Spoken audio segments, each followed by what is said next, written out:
And obviously he intends to keep those situations going just as quickly as he can. Of course, obviously very upset and irate over the fact that Ole Anderson has had a change in philosophy and has joined the forces of such men as Bob Armstrong and Tony Atlas.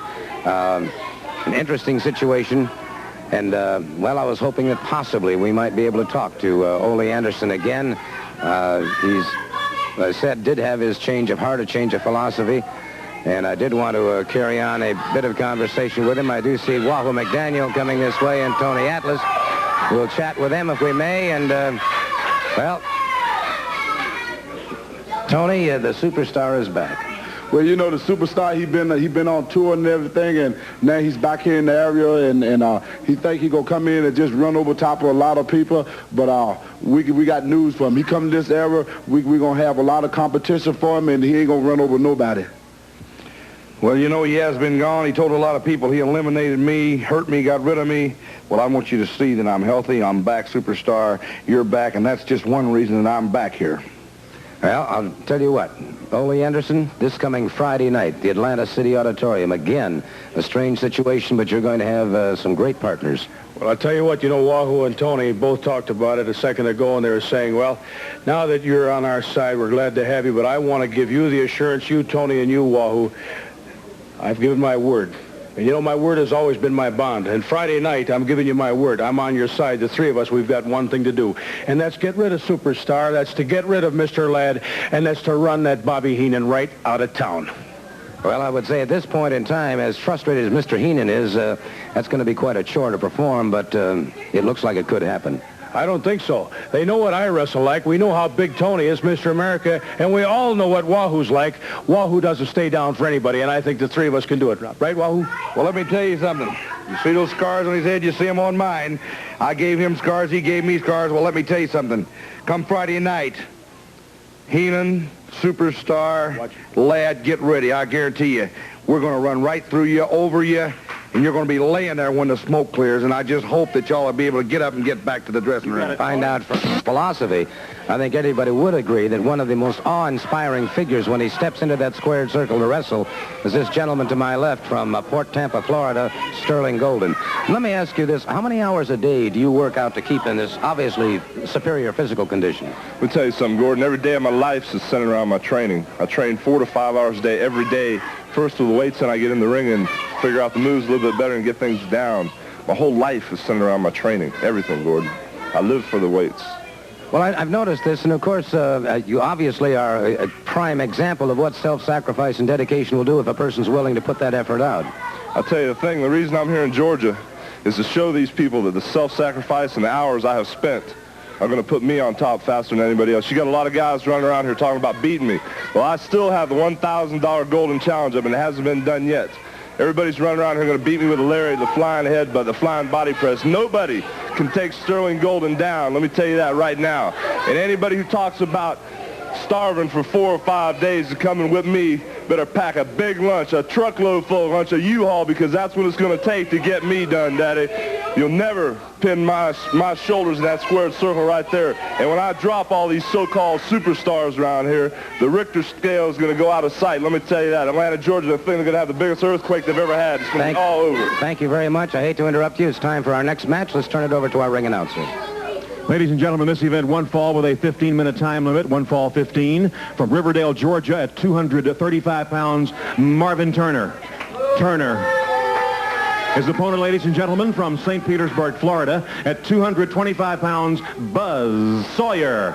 Buzz Sawyer moving up against Marvin Turner. And this should be an outstanding match indeed. Turner in the blue trunks, Sawyer in the black trunks. Hip toss by Buzz Sawyer. Sawyer, who went to the Nationals as a high school athlete.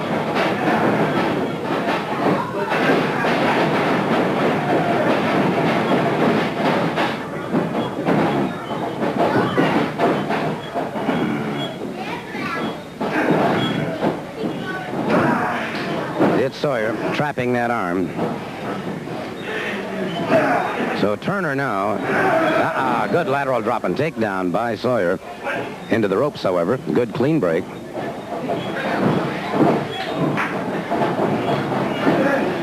Again, the fireman carry by Sawyer.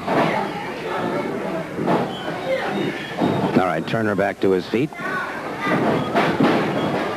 Look at the concentration in the face of Buzz Sawyer. Arm drag and twist now by Buzz Sawyer. Turner down on one knee.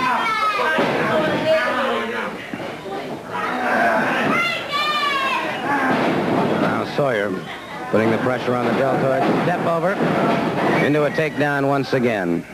And so Sawyer keeping the arm tied. Down across it. Excellent match thus far between these two. Both of these men exponents of the scientific method of wrestling.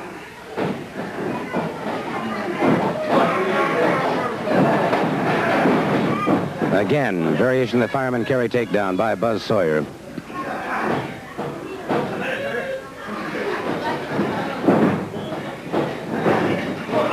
Into those ropes. All right, the referee again calls for a break, and again a good clean break. Good display of sportsmanship on the part of both of these athletes.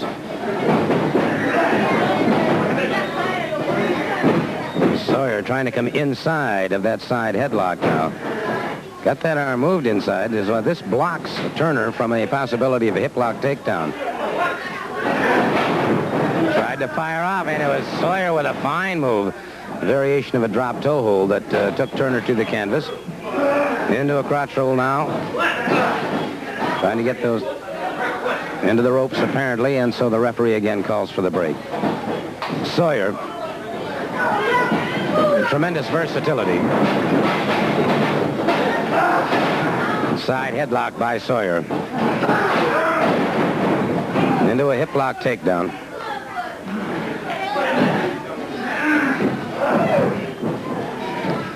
Sawyer now caught in a head scissors. So Turner finally took one mistake, but now it is Sawyer coming back. With side headlock, Turner on the canvas.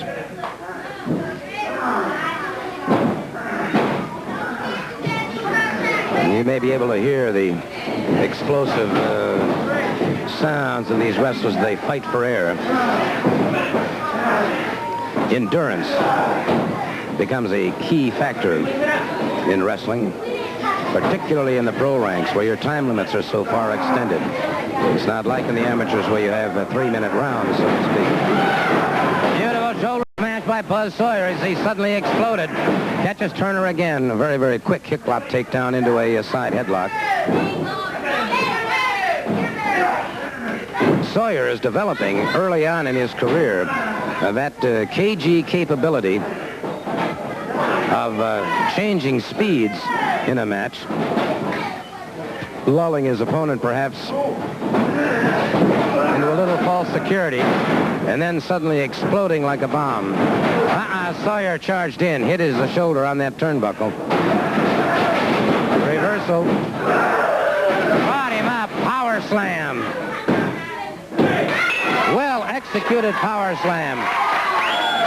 And if I can, I'll try and...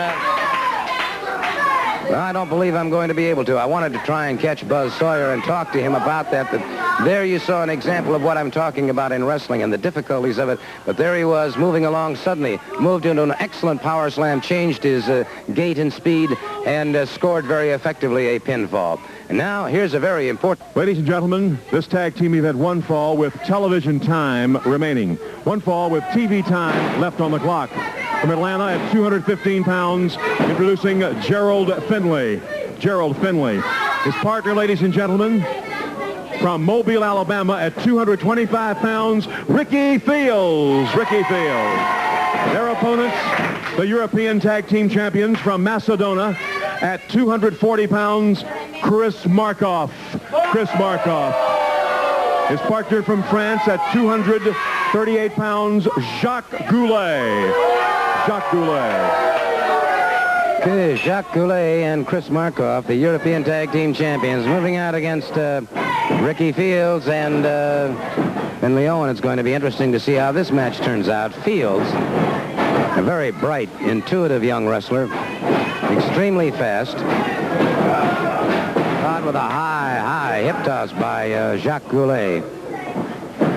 And Fields, smarting a bit from that, comes up, closes in again. A high hip toss in retaliation, moves in on Jacques Goulet. Side headlock, comes off of that, a good shoulder smash, puts Goulet down.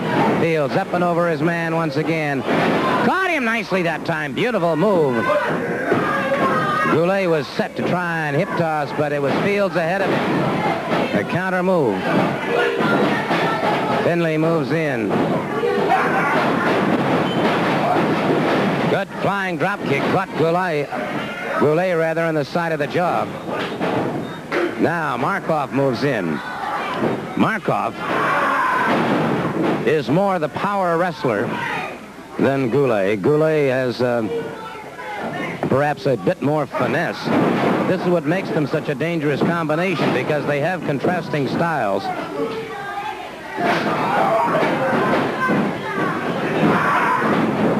Markov wasting no time and taking Finley to the canvas. Finley with a good head scissors, however. Markov breaks it up. Back on their feet.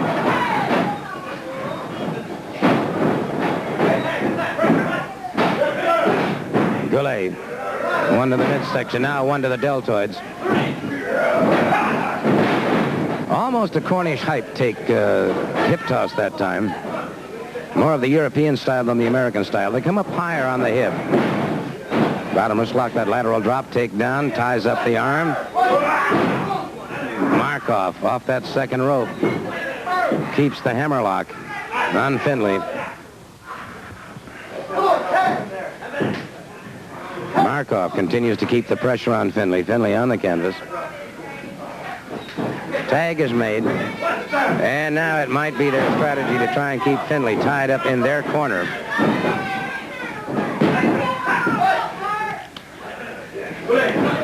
Finley rolling that shoulder over Goulet. You see Finley again straining, trying to get that shoulder up. Does so.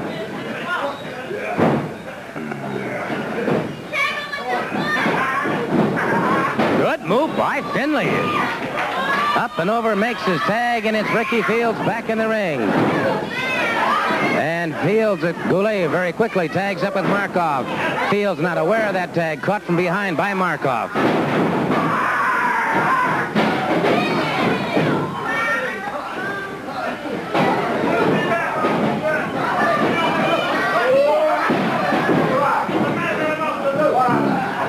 Fields caught from behind, double teaming here. Fields firing back. Fields into that far turnbuckle.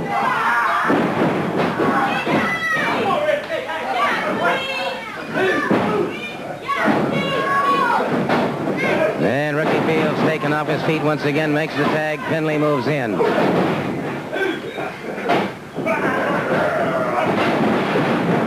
So Finley caught with a full body slam. Jacques Goulet keeping him tied up. Markov comes down under that arm again. And Markov wrist locking him. Finley on that canvas, and Finley again perhaps trying to figure a chain series of moves to escape and counterattack if possible. And again, Finley's arm and in the turnbuckle, and so they are concentrating on the arms of Finley.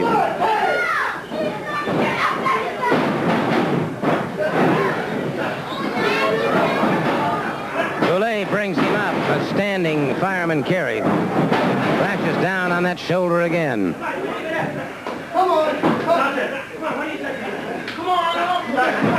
Goulet continues to keep the pressure on him. Now, coming across that shin again. No, sir, Finley got the shoulder off before the count of three.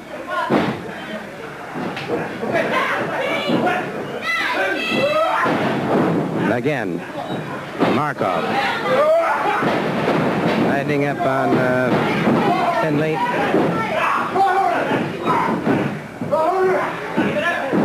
And so Finley needs to get over and tag up. Markov puts more and more pressure on, and Finley's shoulders and arms have to be giving him a considerable amount of pain at this time. He's taken a lot of punishment in the shoulder area.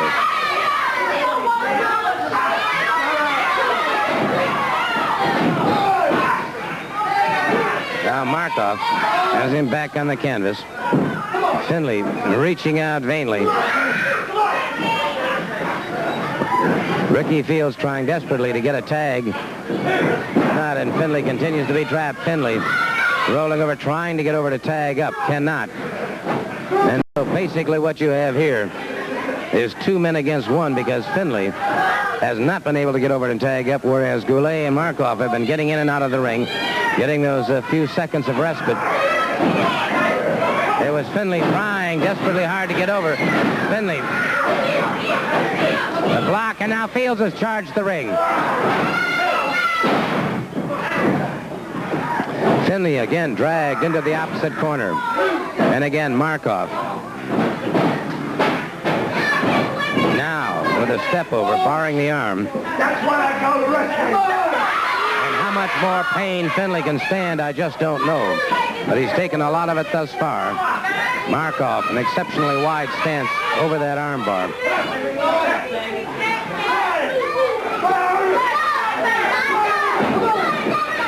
Ricky Fields continues to shout encouragement. The tag is made again with Goulet and Markov, and again they go after that shoulder.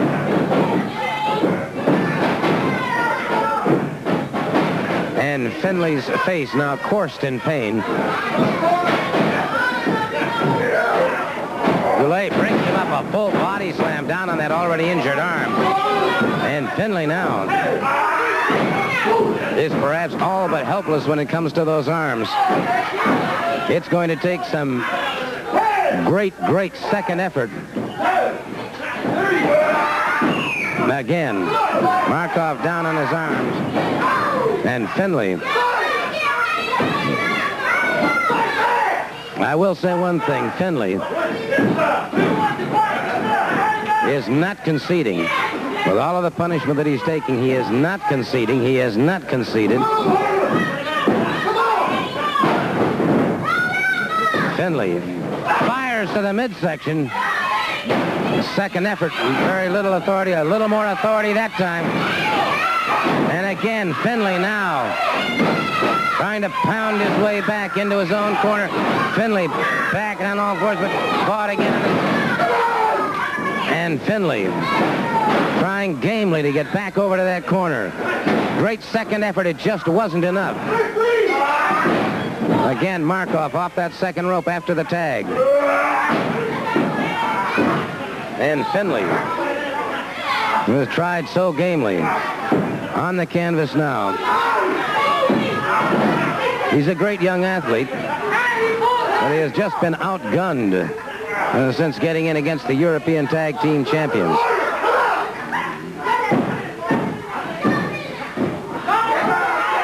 It's not a question here of conditioning. I think that they're all four greatly conditioned athletes.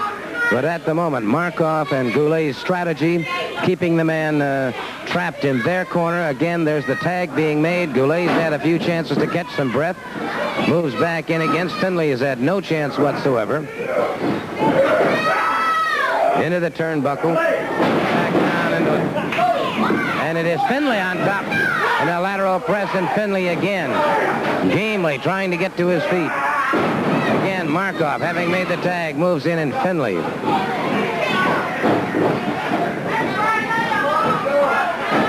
On that canvas, and it is Markov bringing him up. Another full slam. Finley again, gamely trying to get to his feet. But they are just totally and completely decimating this young man. Again, slamming down on that arm. It is all over. It is all over.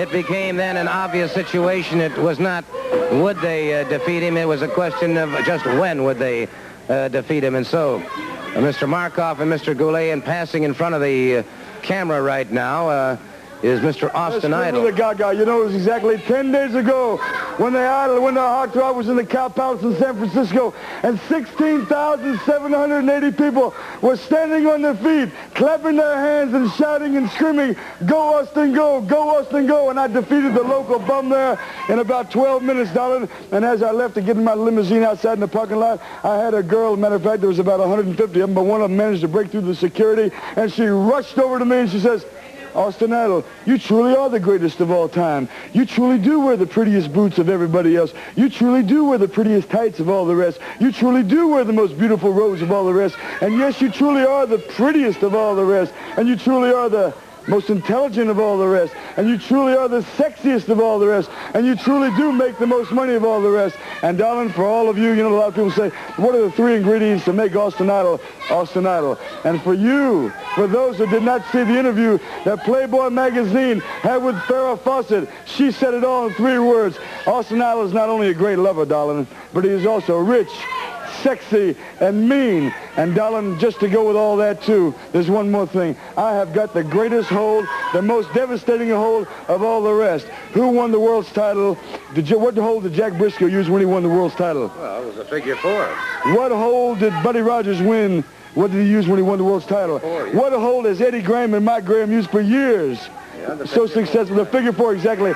And Austin Idol can use it better than all the rest, darling. The Las Vegas leg lock is here for the Georgia title and the TV title, and it's all coming soon. 240. Well, I do hate to cut short this tremendous interview, but until next week, so long. This has been Georgia Championship Wrestling.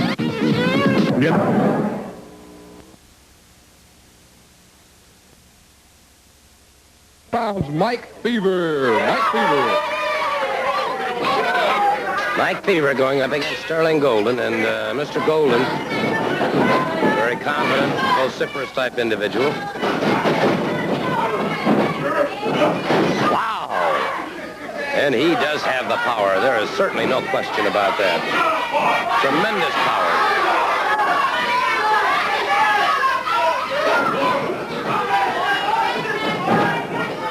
Again, into a top wrist lock. And again, Golden flips him away.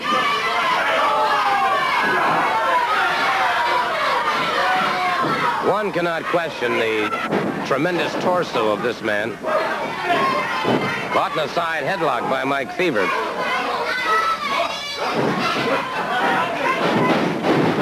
Off the ropes, and he was clubbed in the back of the head and caught in the back by Golden. And so Golden, not only very powerful, very strong, but a very clever competitor. Golden down across the pectoralis major muscles. Did not allow the pin. Catches him again.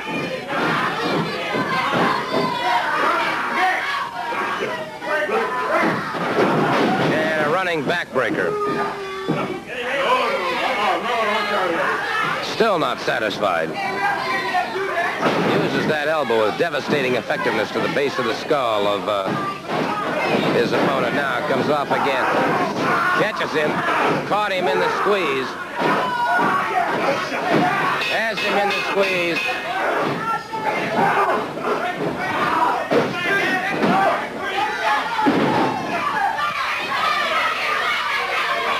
Had him totally demoralized, completely defeated, and then applied the Golden squeeze, and it is all over. And of course, as all of you have heard him say, and I will repeat it once again, Mr. Golden has a $1,000 challenge to anybody who can break the Golden squeeze.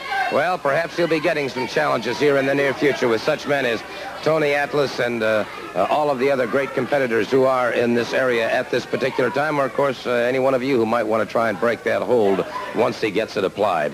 Proven the age-old philosophy, no man can be an island unto himself. Ole Anderson is going in another direction.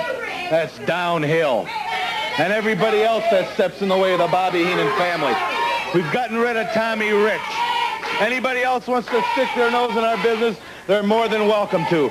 Big Ernie Ladd, the television champion, the superstar, undefeated on a whole tour of Japan. Killer Carl Cox, you know his credentials. These are men. These are professional wrestlers. These aren't these whimpering sissies like Ole Anderson that wants the respect of the humanoids out there. So a couple people brought a sign, welcome back. We could care less. Well, let me tell you something.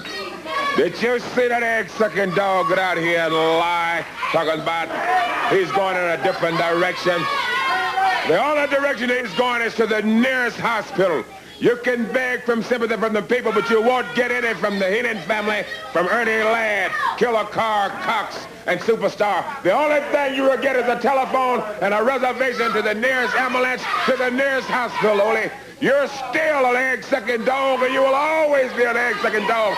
Someone extend their hand to you as a gentleman, and you become a turncoat. So the only thing can happen to you now is go to the hospital, you egg-sucking dog, and don't forget it. Let's just take a moment now to talk about this coming Friday night at the Atlanta City Auditorium. Ball with a 15-minute time limit. Introducing first from Houston, Texas, weighing in at 315 pounds, the Georgia TV champion, the Big Cat, Ernie Ladd. Ernie Ladd. His opponent from Riverdale, Georgia, weighing in at 235 pounds, Marvin Turner. Marvin Turner going up against Ernie Ladd. Turner, a vastly improved wrestler, has been absorbing a lot of knowledge very quickly and has certainly come a long way. Going up against a seasoned veteran in Ernie the Cat Ladd, 6'9", well over 300 pounds. Got his name the Cat because of his great speed for his size. He's a product of Grambling College.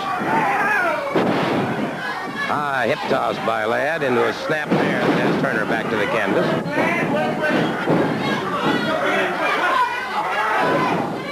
Ladd, cheap shot on the break. Now forearm, now Turner firing back.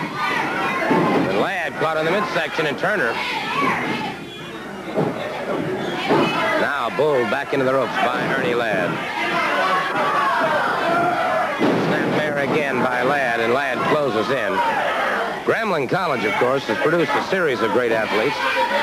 The most recent, I guess, in national prominence would be young Doug Williams of the Tampa Bay Buccaneers.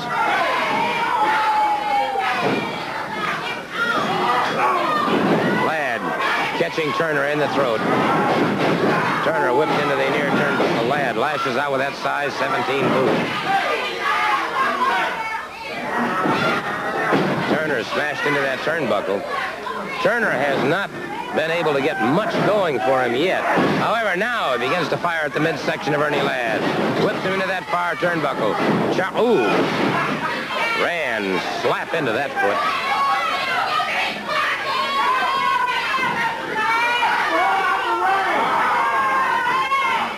Turner coming up very slowly.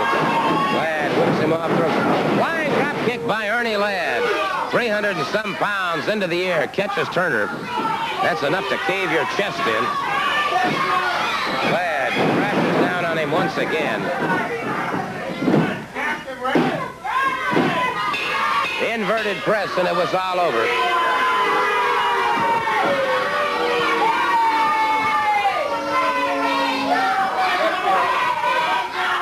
So Ernie the Cat Ladd defeating Marvin Turner in rather quick order. Using the flying drop kick, something rather unusual, and Stan Hansen was watching this match. It's unusual to see Mr. Ladd go up to a drop kick. Yeah, that's right. You know, the guy's so big, so tall, he fell down on his back and still kicked Marvin Turner right in the chest. Let me tell you something. Ernie Ladd, or it doesn't matter who it is, I want to talk about Tommy Rich just a little bit, what they did to that guy. Somebody's going to be paying. And I know Tommy Rich, and he's not going to forget. He's like an elephant. Once something hits him in the head, he's going to remember and track him down. But I'm going to tell you something. Friday night, I had the opportunity just now to watch Ernie Ladd. And I know exactly what type of guy he is. And I don't underestimate him because anybody 6'9" and was all-pro football player got to be big and nasty. But it's going to be Friday night for that Georgia Television Championship. And I'm after a belt. I hadn't had one in a while, and I think I deserve one. And I'm going to go out there hell-bent for leather till I get it. And Friday night, Ernie Ladd, I'm going to come right after your belt. And right now, tonight in Carrollton, me and Ole's coming after Cox and Idle tonight in Carrollton. And Friday night, Ladd, get ready because I'm coming after you, boy. I was hoping to get a chance to talk to Tommy Rich, and I hope to do that at this particular time in the program. Let me briefly recount what happened. I was out here talking to Mr. Heenan and Mr. Cox, and they were making some very pointed comments about Tommy and the way he won the Georgia Heavyweight Championship. Tommy came out rather angered, accepted a challenge, and agreed to wrestle him on television. He subsequently suffered a severe burn, and as I said, I was hoping to be able to talk to Tommy Rich right now. I see that Ole Anderson, who was at ringside at the time, watching to make sure that Tommy's back was covered when everything broke loose. And Ole, what's the posture with Tommy right now? Well, Tommy has sustained a severe burn on the side of his face. He's all right. He's talking, obviously, and as he said to me, I can still walk, and they didn't break my arms, and my legs are all right.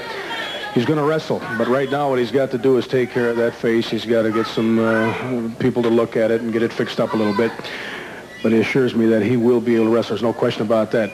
I think about what Heenan did, and what Superstar and Cox and everything else, and it really makes me take a look at myself. It makes me take a look at people like Cox, at people like Ladd and Heenan and everything else. And I tell you truthfully, just as sure as I'm standing here, it makes me sick. And I'm not going to put up with that. Nobody's going to have to put up with that. Tommy, he's going to wrestle. He's going to make it. He's going to have a little bit of a scar maybe, but I think maybe it'll make him a little bit more like me. Take a look at that thing. I know a lot of people are wondering what happened. All right, let's do this then, if we may. Let's go to the closing moments now of this Georgia Heavyweight Championship match. It was being presented right here on Georgia television when Tommy Rich accepted the challenge, not only to wrestle Cox, but to put his title on the line. We're in the closing moments of the match now. Ole Anderson standing by in one corner, Heenan in the other, and then take a look now at what happened.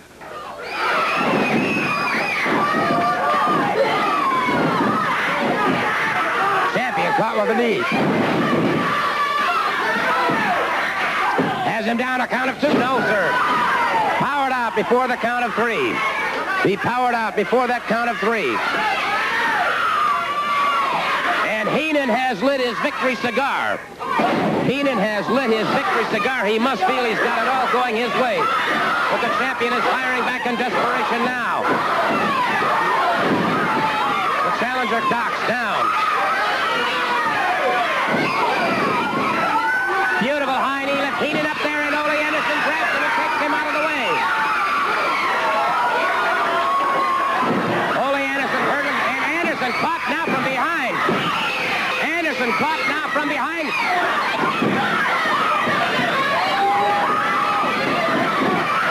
Tommy Rich has scored a pinfall. We've got them all in there now. Tommy Rich scored the pinfall and defeated Killer Carl Cox.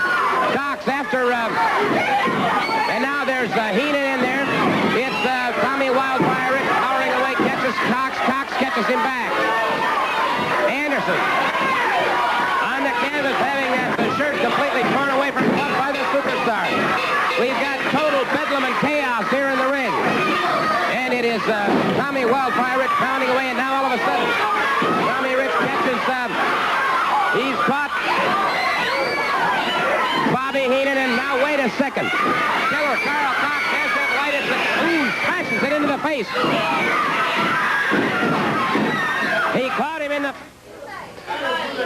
Well, it was a very, very near tragic situation. Well, you know, I get so... I think about what the heck I was out here for. I think about that I was here to keep Heenan away. I did the best that I could at that point. I'm looking at that Heenan. I'm looking at Superstar. I suppose you could say I made a mistake. I should have had 50 people out of here because Heenan's got his family. Heenan's not going to stop until Heenan gets what he wants. He wants to get rid of me. He wants to get rid of Rich. He wants to get rid of Hanson and Atlas. He wants to get rid of everybody. But I'll tell you this. There's one group of people that you can't get rid of, and that's those people that are sitting right here. The people that are sitting at home, you can't get rid of them. They want to get rid of you, Heenan. They want to get rid of you, Cox. They want to get rid of you, Ladd. They want to get rid of you, Superstar. And I'll tell you what, you can put me in hell, but you ain't going to stop me on Friday, because Friday night, it's going to be hell down at that auditorium. Because Friday night, this guy and Tommy Rich is going to be there. He might be burned, but he's going to be there. And maybe he's going to be a little bit like Ole Anderson. Maybe I'll have to show him what it's like. Maybe I'll have to run a few pictures of what I used to be and show him that I still am. You take a look at the scars that I got. You look at, I got them all over my body. You can't do no more to me than you haven't already done. But Tommy and I are coming on Friday, and these people right here and thousands more are going to come down, and we're going to see Coxon Superstar burn in hell. There you have it, some very, very strong comments from one Ole Anderson, and may I just say that in seeing this man and knowing him now, as I do, he's all man and yard wide. He and Tommy Rich will be on hand this coming Friday night at the Atlanta City Auditorium. They'll be facing Killer Carl Cox and the Superstar head-on. It's triple main event wrestling this coming Friday night in Atlanta at the City Auditorium. Tag team event will be one fall with a TV time limit. Introducing first the European Tag Team Champions from France, weighing in at 240 pounds, Jacques Goulet. His partner from Macedonia, weighing in at 240 pounds, Chris Markov. Their opponents from Mobile, Alabama, weighing in at 215 pounds, Rick Field. His partner from St. Petersburg, Florida, weighing in at 225 pounds, Buzz Sawyer. Here we have it, two undefeated teams in an Australian tag team competition. Buzz Sawyer and Ricky Fields going up against the European Tag Team Champions, Jacques Goulet and Chris Markov. Goulet and Markov holding the edge in experience. Buzz Sawyer in the blue trunks.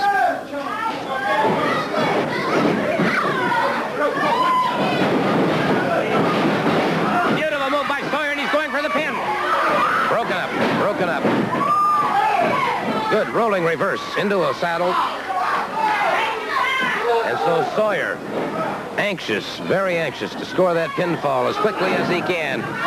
Standing switch, beautiful move. Now Goulet, bottom wrist lock into a lateral drop, makes the tag with Chris Markov. Keeps Sawyer tied up. Markov off that second rope, down across the arm of Buzz Sawyer. Takes Sawyer off his feet, keeping the arm tied up. A very important match. Sawyer caught in the midsection by Markov. Markov again makes the tag. Jacques Goulet moves in. Now here's where Sawyer could be making a mistake. He has not made a tag yet. Now he makes the tag. Ricky Fields in the orange and black moves in. Ricky Fields, like Bret Hart, a second-generation wrestler. Good leg drop. Leg sweep, rather, and it is Fields back. Fields and Sawyer obviously relying on their great speed, their great desire. Takedown by Fields. The tag is made. Sawyer back in. Markov tried to block that takedown, could not. Ropes. Sawyer caught him good. That time Sawyer caught in the midsection. This is where Fields and Sawyer are going to be so very careful. One mistake with an experienced team like Markov and Jacques Goulet, and it'll be all over. Just one mistake is all it's going to take. Buzz Sawyer sporting quite a shiner as a result of a headbutt that he received, and forearm into the chest of Sawyer. Now this is a typical move on the part of Jacques Goulet. He'll imprison that arm into a hammerlock and scoop you up into a full slam. He'll concentrate on the arm. Markov down. Tag was made. Rick Fields moves in, and Sawyer making that tag just in time. Fields now arm with Markov into the near turnbuckle. Closes in on him. A good forearm across the chest.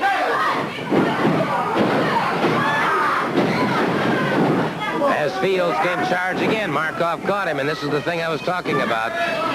The youthfulness of Fields and Sawyer could be their undoing.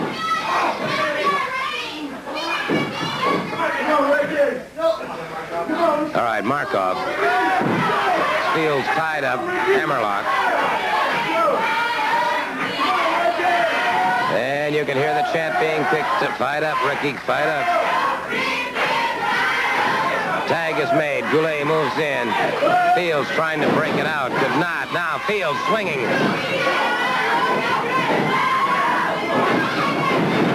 Off the ropes, catches him nicely. Up and over his man once again. Good leapfrog by Fields into Jacques Goulet. Catches him with a side headlock. Makes the tag. Buzz Sawyer moves in.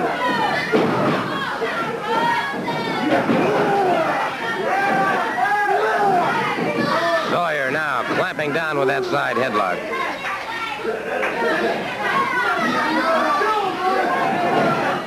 Aha, look at dangerous move by Goulet, but successful. A variation of the Russian leg sweep. It was dangerous. It was successful. He managed to break out, but he paid a price for it. Goulet, salto, well executed.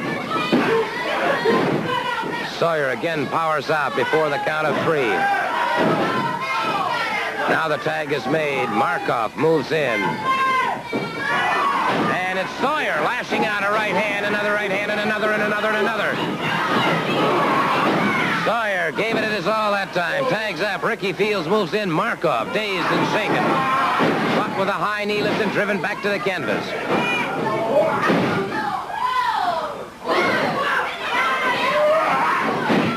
Markov again using that knee effectively, but Fields fires back a glancing blow across the stomach. The point of the toe into the midsection of Ricky Fields. Off the ropes. Markov got him in a backdrop coming off the ropes. Fields coming up rather slowly. Fields again trying to get over to make that tag if he can, being tied up. Jacques Goulet, a forearm across the chest. Fields staggers to his feet. Makes it over. Sawyer momentarily away from that corner, so Fields did not make the tag. A full body slam. Goulet down now for a lateral press. Fields powers out before the count of 3 again. Fields looking to his corner.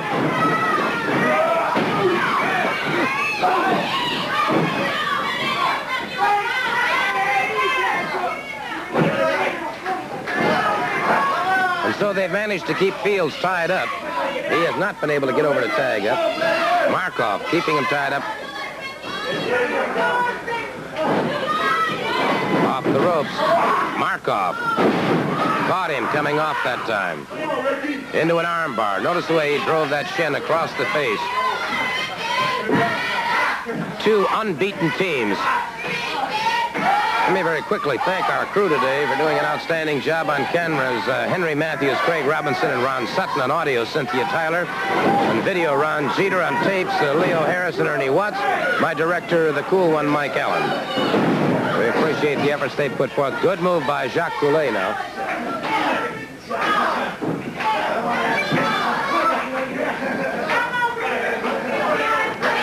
Key lock on that arm. And Fields trying to turn it to his own advantage. Fields somersaulting over, gets up, makes the tag with Buzz Sawyer. Good move. And Sawyer.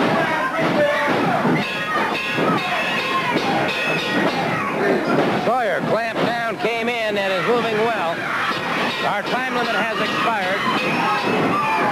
Our time limit has expired. We've got a 4-way free-for-all going now. So Ricky Fields and Buzz Sawyer still undefeated. So are Markov and Goulet. The time limit has expired, and now it is Goulet leaving the ring. Markov scooting out to the one side.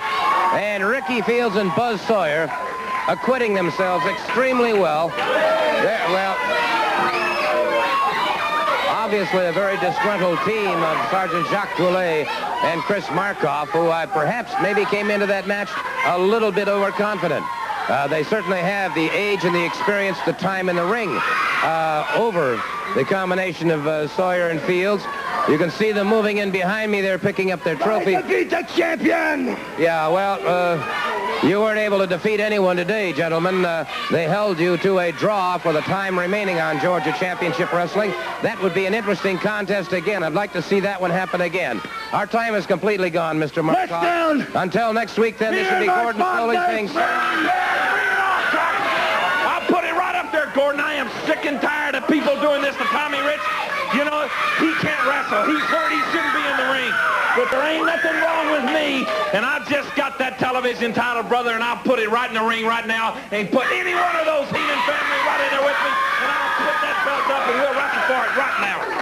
Wow, well, there you heard it. The television championship going on the line. Stan Hansen going up against, I'm not sure, but it looked like it was Killer Carl Cox who took the challenge. Don't forget, we're going to be seeing Bret Hart and Buzz Sawyer in action. All of this upcoming here on Georgia Championship Wrestling. I can assure you, we got a lot of excitement still coming on the program. There's no question about that. And right now, of course, we're going to go to our regular weekly feature, this one involving Tommy Rich, but we'll be back with that right after we pause for these words. Never enjoyed nothing, you know.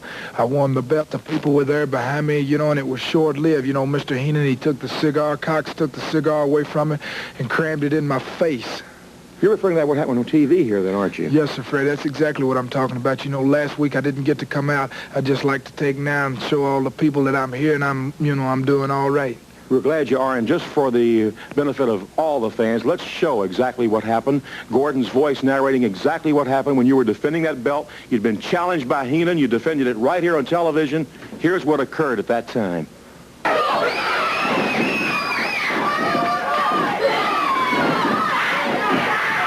Champion caught with the knee.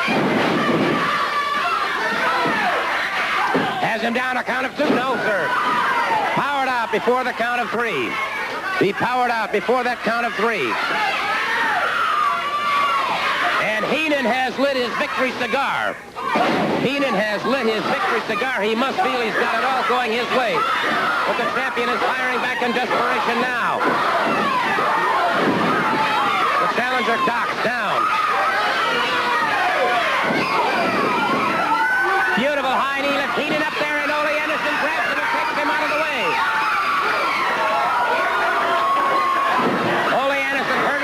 Anderson caught now from behind. Anderson caught now from behind.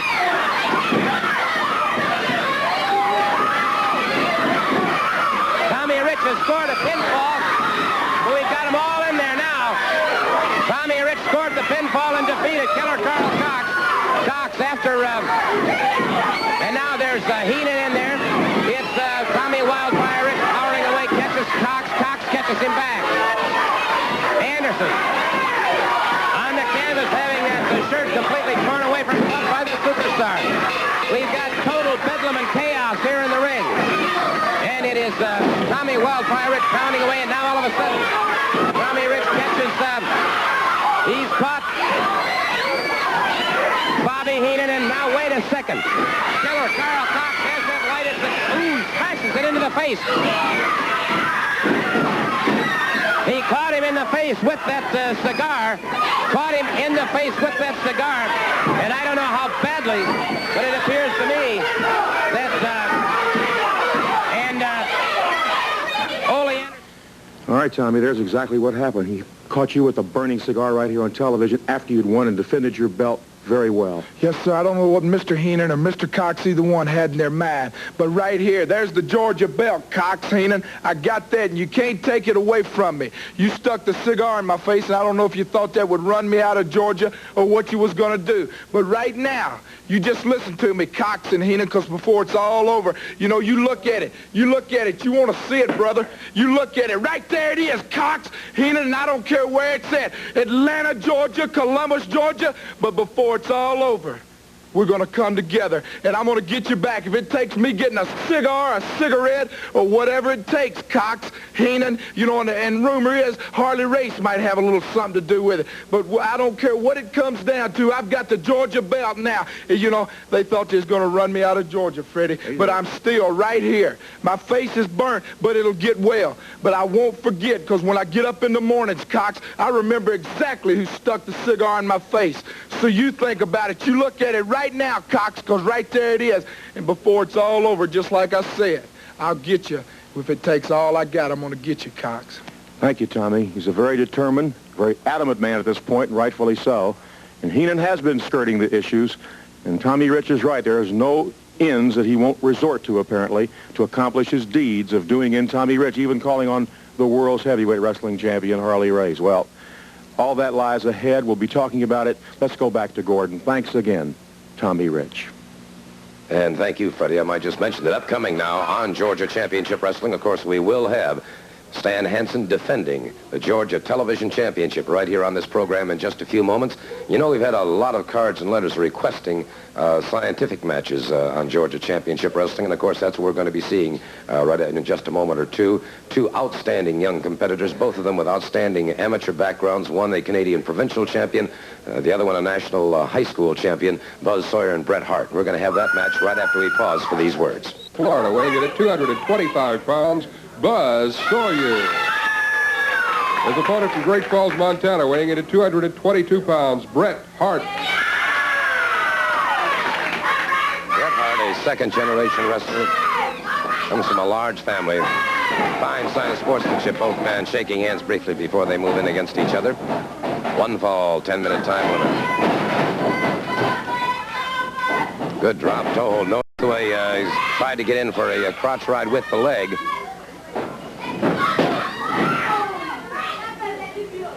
And so it's Sawyer with the ride. Hart now in a 4-point position.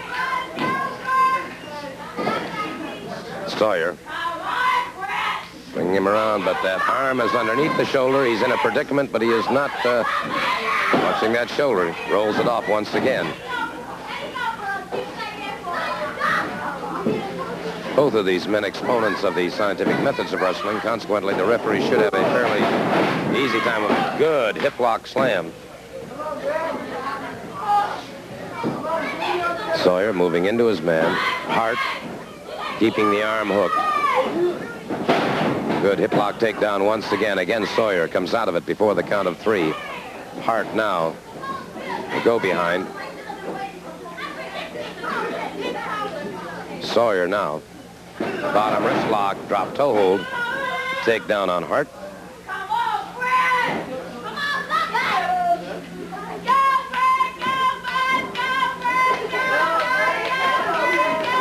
And it's Hart coming back to his feet once again. Sawyer keeping that arm tied up. Sawyer keeping the pressure on. Another drop toe hold that thinks Hart partially blocked, however, only went down to one knee. Gets the side headlock on Buzz Sawyer. Now switches to a go behind. A waist cinch. High waist lift takedown. Sawyer trying to sit out and escape.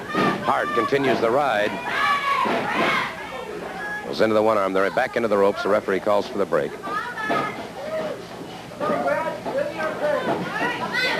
So far, a very even match between these two. High hip toss. That one, he got it under his ribs all the way. Again, they lock up, collar and elbow. Good fireman carry by Buzz Sawyer. Takes Hart to the canvas. Dropped in nice and low that time. Brought him into the fireman carry. Now to an inside armbar. Hart on the canvas. Kip up by Hart, back on his feet. Now Hart driving the heel of the hand to the side of the jaw. Sawyer keeping the arm tied up. Hart now trying to figure an escape number 1 and a counter move number 2 if he can.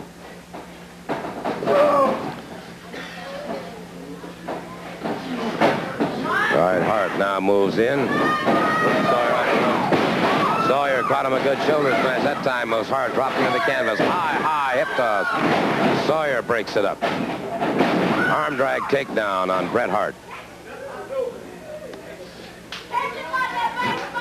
So on the basis of takedowns, it would appear that Sawyer might be slightly ahead.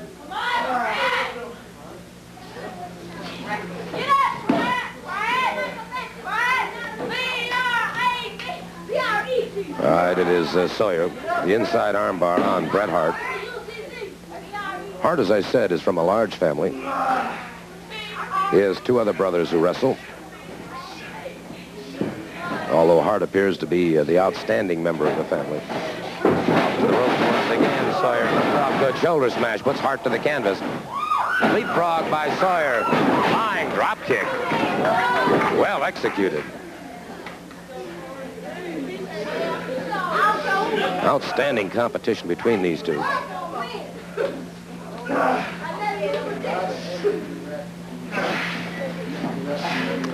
Sawyer may be slightly more aggressive in this. Hart may be a good kip up by Hart once again. Hart may be a little more in the defensive posture, waiting for Sawyer to make a mistake coming to him.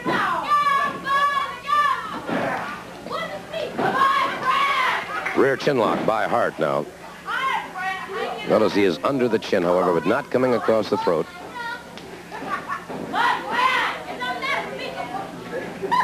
All right, Sawyer trying to get back to his feet now. Hart continues to keep the pressure on. Sawyer back to his feet.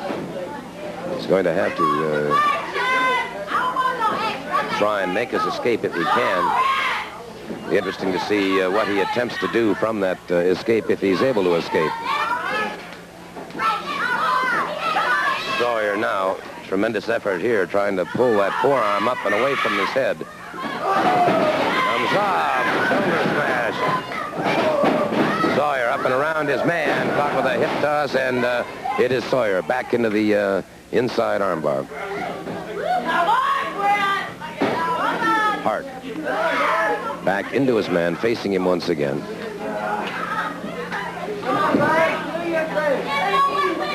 Sawyer keeping the armbar. Hart now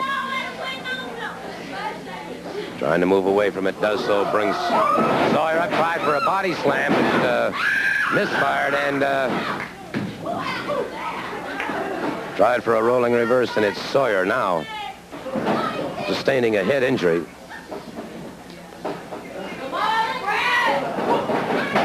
Block takedown by Hart. And so Hart beginning to move a little more aggressively now. Sensing that head injury and maybe pressing that advantage as much as he can. Keeps the side headlock. Sawyer. The trapped posture right now. Hart has a side headlock. Sawyer trying to figure an escape if he can. All right, watching him carefully now. It is Sawyer coming up rather slowly. He may be still stunned. Hart maintains the side headlock. All right, pulls him back to the ropes. Powers him off. Comes off. He's caught with a shoulder smash. Dropped to the canvas. Sawyer coming up rather slowly. Drops to the canvas once again. A leg sweep that time by Buzz Sawyer. So as Hart turned to his man, Sawyer very quickly moved in, swept the leg, and took him off his feet. So it's Hart back on the canvas.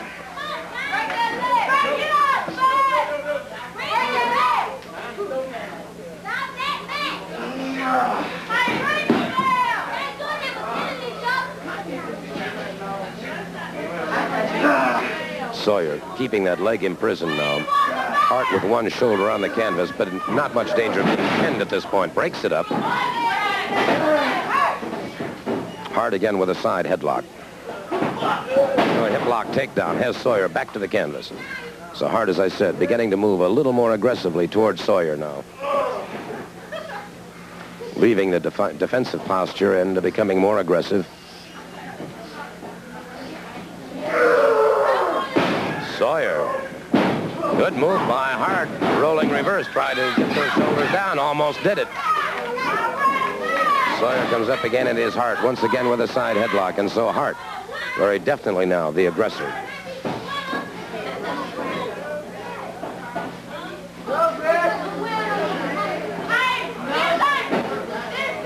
Hart, side headlock. Sawyer brings him up. Beautiful suplex, and that might be all she wrote, except that took its toll of Sawyer as well. The dual count is on. 3, 4. And it's Sawyer on his knees. Hart coming up even more slowly. He took the brunt of that. Hart comes off. Both men crashing into each other, coming off those ropes. The count is on. 5. And it's Sawyer and Hart. Both men trying for drop kicks at the same time. Neither man connecting.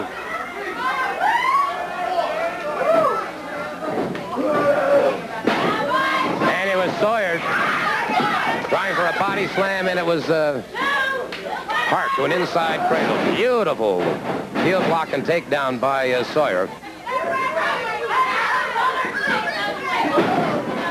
Drop toe hold blocked by Hart.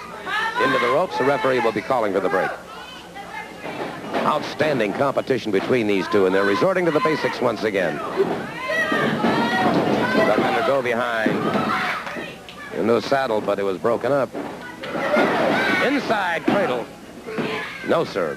Came out of it again. So both men now going for the pinfall.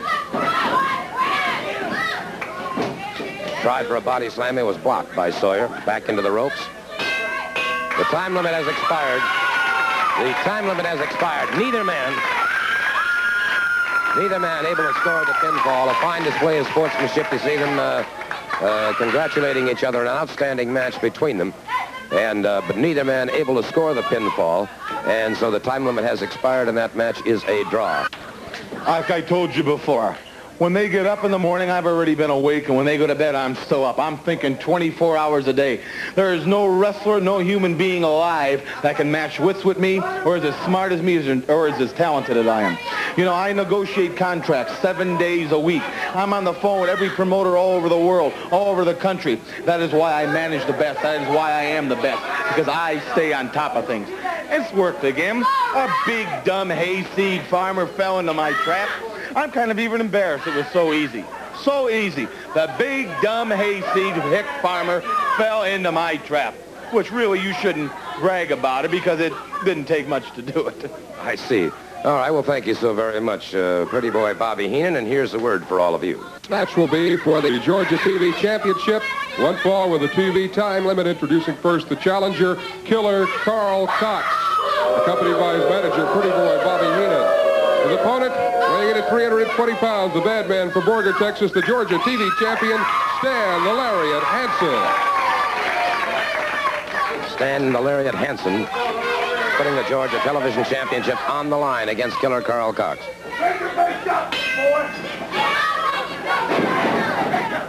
All right. Cox getting set to move out. Back into the ring ropes. The referee separates them, and once again they close in like two hungry bears. Again, the referee trying to separate them, and both men tremendously intent on the match. They're into the ropes, and again, the referee trying to separate them. Hansen now with a side headlock on Killer Carl Cox.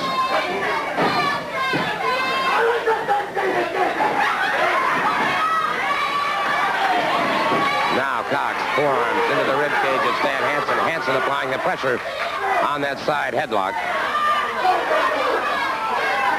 Hansen at about 300 pounds from Borger, Texas.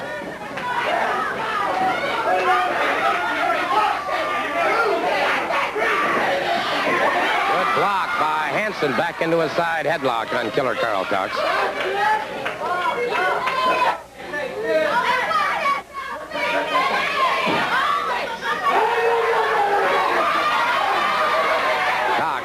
Still trapped in that side headlock. Face and head reddening considerably from the pressure applied by Stan Hansen. Hansen, taller and the heavier of the two. He is the Georgia Television champion. High hip toss by Stan the Lariat Hansen. Hip lock takedown by Hansen into a side headlock.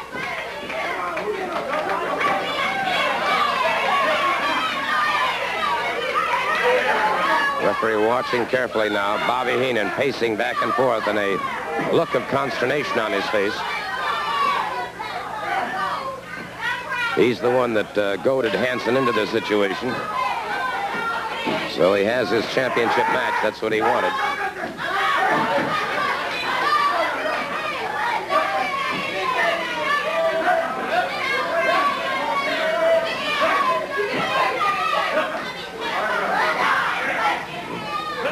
All right. Hansen. Good pressure on Cox with a taped hand. Rolls them in. Tried for the pin. And Heenan complaining about a slow count, but that was not a slow count.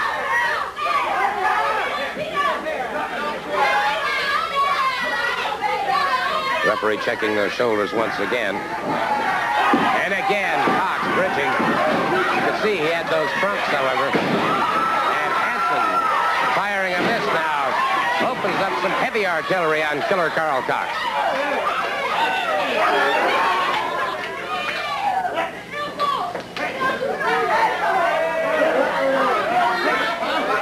All right. Cox, now there you see Heenan. Obviously disgruntled over this turn of events thus far. Cox has not been able to garner that title.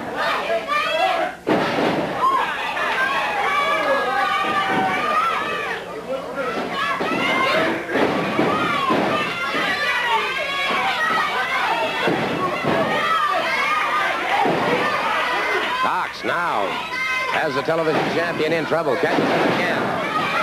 And now Heenan looking more pleased, asking for the brainbuster. Cox unloads, so does Hansen now. And they're both into those ring ropes. Hansen partially outside the ropes. Garden Soley. Ernie the Cat Ladd has just come over here to the... All right, Ernie the Cat Ladd has joined me over here, and he wants to show us something here on television. Watch this. This is what I think of it. Wait a minute now, isn't that Stan Hansen's hat? Nothing about Stan Hansen. Well, and Hansen coming out over here. We've got a slugfest going on over here. Let me get out of the way. And it's Ernie the Cat Ladd on a wild melee now. Hansen was counted out. Hansen was counted out of the ring. Hansen left the ring. He was counted out. Hansen fought again. Hansen outside. And Cox. Hansen was counted out of the ring. This means that Cox is the new television champion. Tommy Rich has just charged the ring.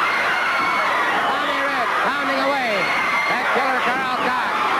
Rich has gone wild. Tommy Wildfire Rich, and it's we've got total bedlam now in the ring filling up. We've got everybody jumping into that ring at one time. Ole Anderson holding him off now. And it is Tommy Wildfire Rich still pounding away. We're going to try and get order restored here in just a minute if we can. And we've got Ernie Ladd trapped here trying to get around Stan Hansen and Ole Anderson. And we're trying to get order restored at this point. Trying to get order restored. You think all hell's fixing to break loose Friday night? That's just a little of it, Cox and Heenan, because I'm going to get you. It's the last thing I do. Well, obviously, a lot of things. Action. They're going to get some action. They're going to find out. I told Tommy you got to fight fire with fire. I tell you, nobody knows better than this man right here at old Ole Anderson.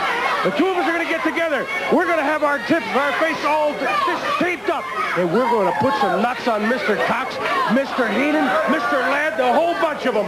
Bobby Heenan, you got to play hell. You got to play hell for it. I'm telling you, me and Anderson and Rich, we're coming Friday night, brother. We're coming right here. Okay, it's all going to happen this coming Friday night. May I just point out, too, there will be wrestling tonight in Calhoun, also tonight in Carrollton, next Thursday night in Rome and Adel, and, of course, next Friday night, November 9th, in Knoxville at the Civic Coliseum. And I might point out that Tony Atlas will be there. This was a ploy in getting you outside the ring the way they did. Well, I don't care. I might be a little dumb, but let me tell you something. I'm coming right back. I learned a lesson real quick. Let me tell you something. I want Killer Carl Cox. I want Bobby Heenan. Everybody's got out here and said it, but nothing ever happens. I want you guys. I want you, Ladd. I want you, Superstar. Me and Ole Anderson, we're going to start running together a little bit. It's going to be the nastiest two guys you ever seen, because we don't wrestle. A long time ago, everybody feared us and respected us, and that's the way it's going to be in the future. I just want a chance to get any three of those guys, any part of the Bobby Heenan family in the ring. I don't care where it is. Again, right here. Like I said, I might not be the brightest guy, but I'm one of the toughest, nastiest dogs that ever walked. And if anybody wants to get me into the ring, come on. Killer Carl Cox, I had your butt beat. Ernie, lad, I whipped you right out of this thing. So I lost the title. Let me tell you something. It took two in the brains of Bobby Heenan to do it. And I'm going to tell you something, Heenan. You might be smart, but you're a little bit weird. And I'm going to take you into the ring anywhere. Me and Anderson, we're going to be together, and I just hope they got enough guts, which I doubt, to get in the ring with us. I'm mad. I don't care what you want to say, anything else. Me and Anderson. And somebody's going to pay, Ole, and I'm sick and tired of running second to everybody around here. Tell you what, Stan has said it. All you got to do, Heenan, get you and any one of your family, get 2 of them, get 3 of them, get all of them. We're making a challenge to them right now, right here on TV, anytime they want to. They don't have to wait for the building. They don't have to wait for the arena somewhere. Get yourself out here, get all that nasty crew together, bring them on television, Stan, and I'll challenge them right here in the ring. Let me ask you one question in regards to this Ernie Ladd situation. Of course, you hold one belt, Ernie Ladd holds the other. What do you intend to do about this Georgia Tag Team Championship? Well, at the moment, there's several different situations. They've offered, promoters have talked about 2 of us maybe competing in a one-on-one situation for those belts. They've also suggested maybe I get a partner and maybe Ernie Ladd get a partner, we decide. It's up in the air right now. But it doesn't make any difference to me. Belt, no belt, up, down, round, side, here, there, anywhere. I don't care. I want to see Ladd. I want to see Cox. I want to see Heenan. And I think if old Stan and I get together, the 2 Swedes, I think that we could knock somebody a little bit stiff. Maybe knock him into next week. Well, there you have it, an open challenge to the Bobby Heenan family. Mr. Hansen and Mr. Ole Anderson have agreed that they would like to wrestle them right here today on television. It'd be interesting to find out if Mr. Heenan wants to answer that challenge. We'll be back with our first match in just a moment. Introducing first from Marietta, Georgia, weighing in at 220 pounds, Lynn Owen. His opponent from St. Petersburg, Florida, weighing in at 225 pounds, Buzz Sawyer. Referee is Tommy Weathers. All right, Buzz Sawyer in the black trunks. It is Owens from Marietta in the red wrestling shoes. Pulls him back into the ropes. A good clean break by Sawyer. Steps back. It'll be interesting to see if Mr. Heenan's going to answer the challenge. Good. Hip lock takedown by Sawyer. Has Owens on the canvas.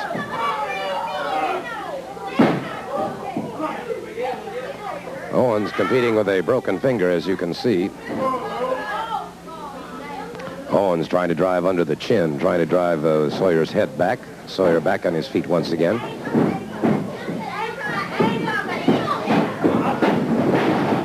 Then Owens caught with a shoulder smash by Sawyer. Back on his feet, favoring his back somewhat.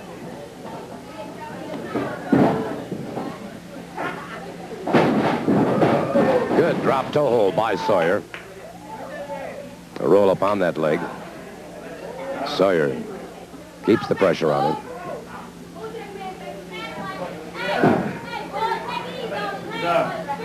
Sawyer going after those legs now, trying to tie them up and cut down some of this man's mobility, obviously.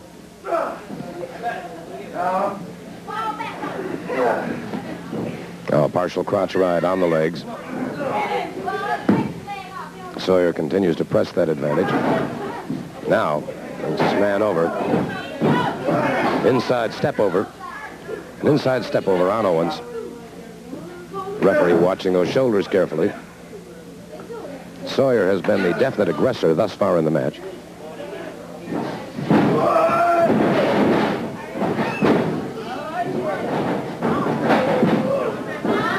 Sawyer closing in on that leg again. Another inside step over.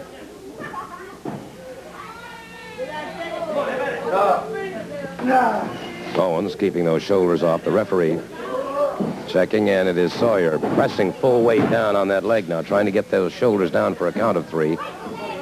Into the ropes. The referee calls for the break.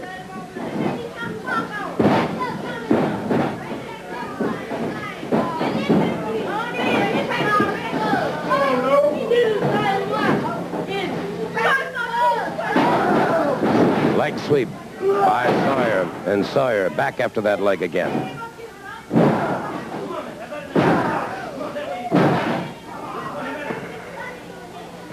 And so Sawyer has been constantly punishing the leg of Owens. Now Sawyer up on that second rope coming off, and Owens outside the ring, and he's got problems now. Owens coming up very slowly, favoring that leg. Back in by the count of 6, but he's got a problem, and so Sawyer has very definitely cut down the mobility of Len Owens.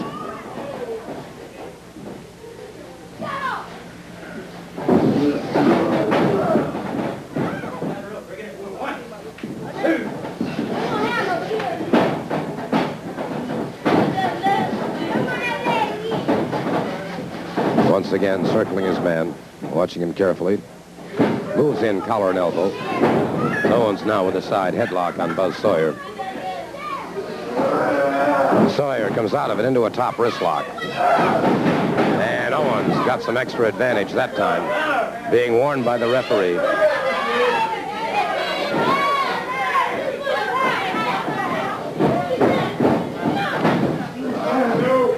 Again, Owens with a side headlock.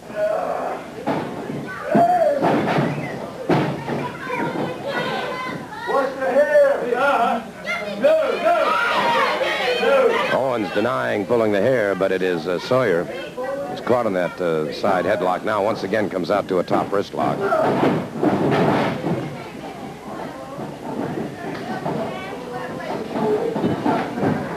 Sawyer moves in, and it is Owens ripping across the eyes of Buzz Sawyer. Catching him a hard chopping blow to the side of the head. An elbow to the base of the skull that has Sawyer staggered and going up against that rope. Now Sawyer, obviously beginning to lose his temper somewhat. Caught him with a flying drop kick that almost tore his head off.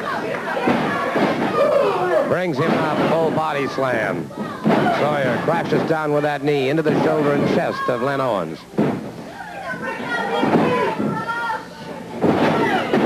An overhand right that stuns Owens and puts him to the canvas.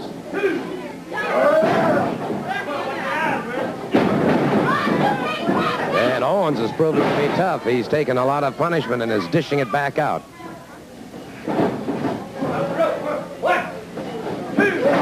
Into the ropes. It is Sawyer blocking him. He tried for a hip toss. Sawyer blocked him very nicely. Came off the ropes. Ducked in behind his man. Brings him down to the canvas. It is Owens coming up very slowly. Good block. Into the ropes once again.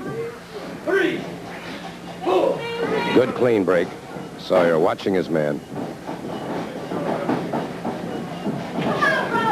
A lock-up collar and elbow once again back into those ropes. And it is Sawyer bringing him a power slam. Had him all the way on that one.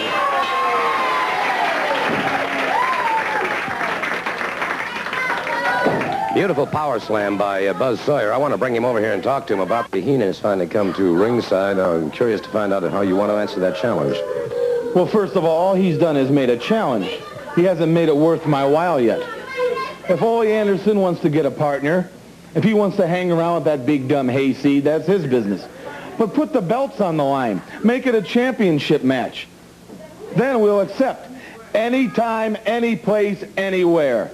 But as far as I'm concerned, just to get in the ring right now and beat that turncoat Ole Anderson, some big dumb hick he's hanging with, that don't mean nothing to me. I've already outsmarted that dumb farmer once. Killer Carl Cox is the new television champion. I'll find a partner for Ernie Ladd. There'll be no trouble about that. But make it worth our while. Let him come up with the belts. Make it important to me. But just to beat you and a dumb plowboy, no, don't waste my time.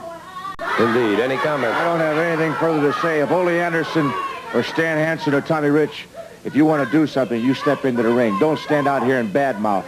You've got to prove it to us right there in the ring. And remember, don't waste my time.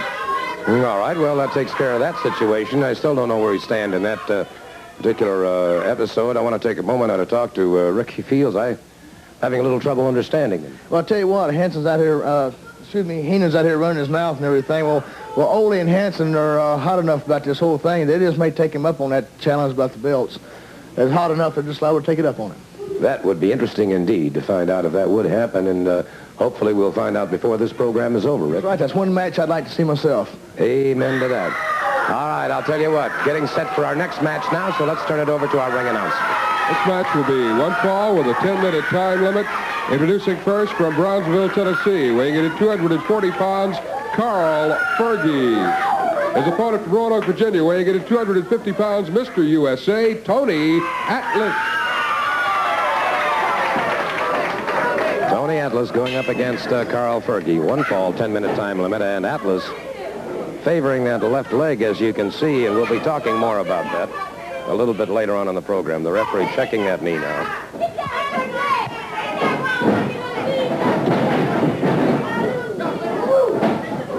Well, Atlas being very careful.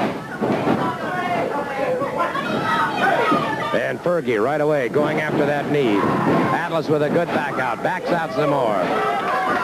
Atlas set and ready, but definitely protecting that knee.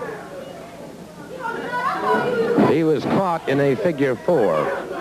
And win, lose, or draw, I want to talk to Tony Atlas after this match and talk to him about that figure 4 and the exceptionally dangerous hold. Austin Idol, of course, has a $1,000 challenge to anybody who can break the figure 4 once it's applied. Good takedown by Tony Atlas. Fergie on the canvas.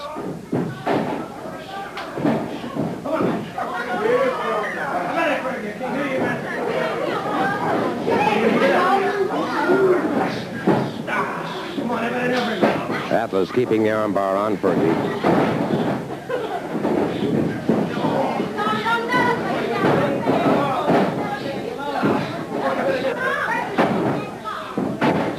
Fergie makes it to the ring ropes and forces the break.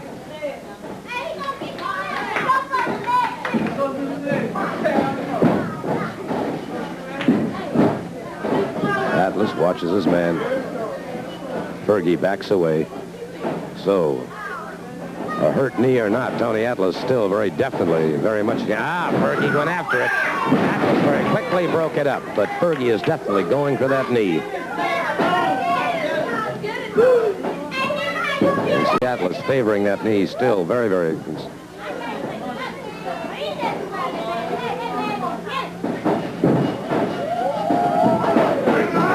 Atlas now with a side headlock on Carl Fergie.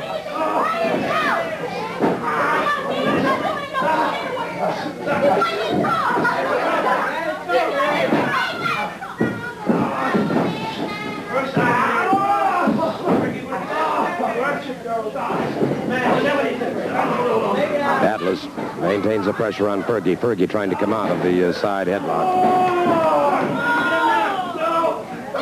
Referee checking, asking if he wants to give.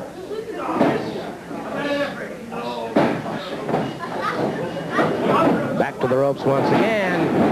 Fergie tried to fire him off. Atlas blocked it very nicely.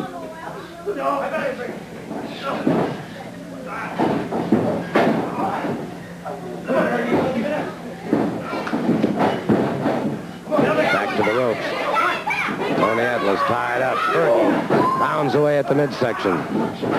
Tried to arm whip him off. Atlas reversed that situation. Caught him high backdrop. And so Fergie in trouble now as Atlas closes in once again. Tony Atlas picks him up a full body slam. Lateral press.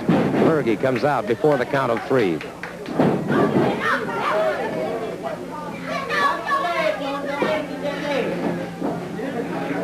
Giant circles his man, watches him carefully.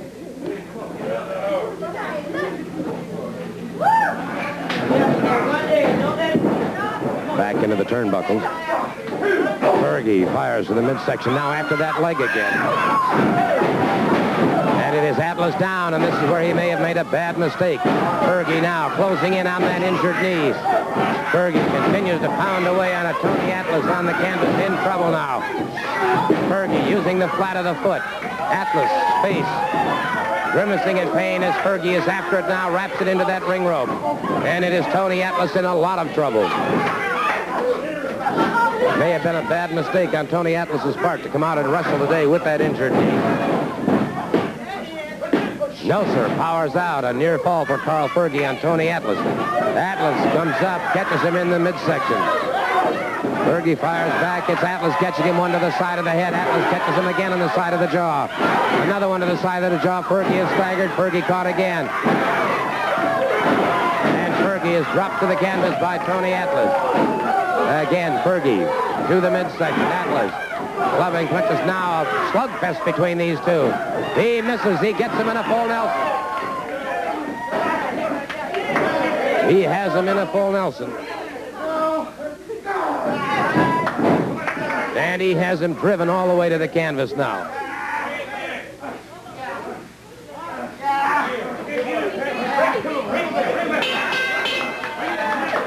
Tony Atlas, massive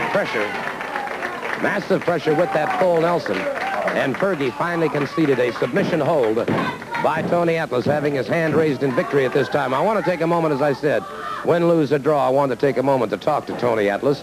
I can't help but feel that he took a real risk in possibly re-injuring that knee, as he is having a hard time coming out of the ring at this point in time, trying to get that knee up and over the ring rope. Fergie, of course, who was completely wiped out with that full Nelson. And I want to take a moment to talk to Tony, and very frankly, Tony, I'm surprised that you even tried to wrestle today. Well, you know, if you sign a contract to wrestle somebody, it ain't that man's fault that my leg is injured. I had a contract to wrestle him, and I'm going to live up to any contract I put my name to. You know, I don't care what they do to me. Austin Snyder, I had a match with him. I was supposed to have a match with him, and the dog didn't wrestle me. He sent somebody else to get his whooping. Then after the match, he jumped in and put that figure 4 on my knee. Now, the figure 4 is a hold that I ain't familiar with. I have seen a lot of holds, and I ain't too familiar with the figure 4. But you let me tell you something. I'm on a train. I'm going to train like I never trained before, and I'm going to find a way to get out that figure 4, because I got a family and everything to take care of, and I can't afford to get myself hurt and watch my wife and daughter go hungry. So you let me tell you something, Austin Snyder. The time's going to come where your knee going to be bandaged up, where your neck going to be bandaged up, your arm going to be bandaged up. And if I don't do it, my name ain't what it is, because Austin Snyder, I'm getting tired of people coming here to this area trying to hurt me, trying to put me out of professional wrestling. This is my living. This took me out of the ghettos, brother, when I used to get up every morning and watch my mother put cowboy in her shoes just to go out and work split shift to give me something to eat. She had 9 kids that didn't have no man in the house to take care of neither one of us. So at the age of 12, I had to become a man, and by God, I've been a man ever since. And I'll tell you something, Austin, if you want to jump on somebody, if you want a man to fight, you got a 6'2", 250-pound brick out that will whoop you and tell you as black as he is. Because I am not no play card. You and Sterling Gurley, Ernie Ladd, the whole Healy family, Cox, everybody. You let me tell you something. They heard this, and very good. I'm here to stay, brother. I love Georgia, and ain't nobody going to run me out. Figure 4 or no figure 4. Talking about that figure 4, I'll tell you something I want you to watch, where Austin Idol gained all of his knowledge from the former world heavyweight champion Buddy Rogers. And let's take a look at this, Tony. Well, thank you very much, Charlie Platt. I hear some great things are going on in the great state of Alabama and Southeastern Championship Wrestling, and I understand you're doing an outstanding job, too, and we're certainly very proud of you. Right now I have with me the only man in the history of professional wrestling ever to hold the NWA World Heavyweight Championship and the Worldwide Wrestling Federation Championship, Nature Boy Buddy Rogers. He's also the man who developed the figure 4 leg grapevine and the atomic knee drop. And Buddy, obviously the figure 4 leg grapevine has become perhaps one of the most devastating and most successful holds in professional wrestling. Well, I believe in both of them because I invented that hold, and it's been very good to me. But if you look back through the history of it, by golly, Jack Briscoe used it and became champion, and Eddie Graham was a superb wrestler. He used it. His son Mike Graham used it.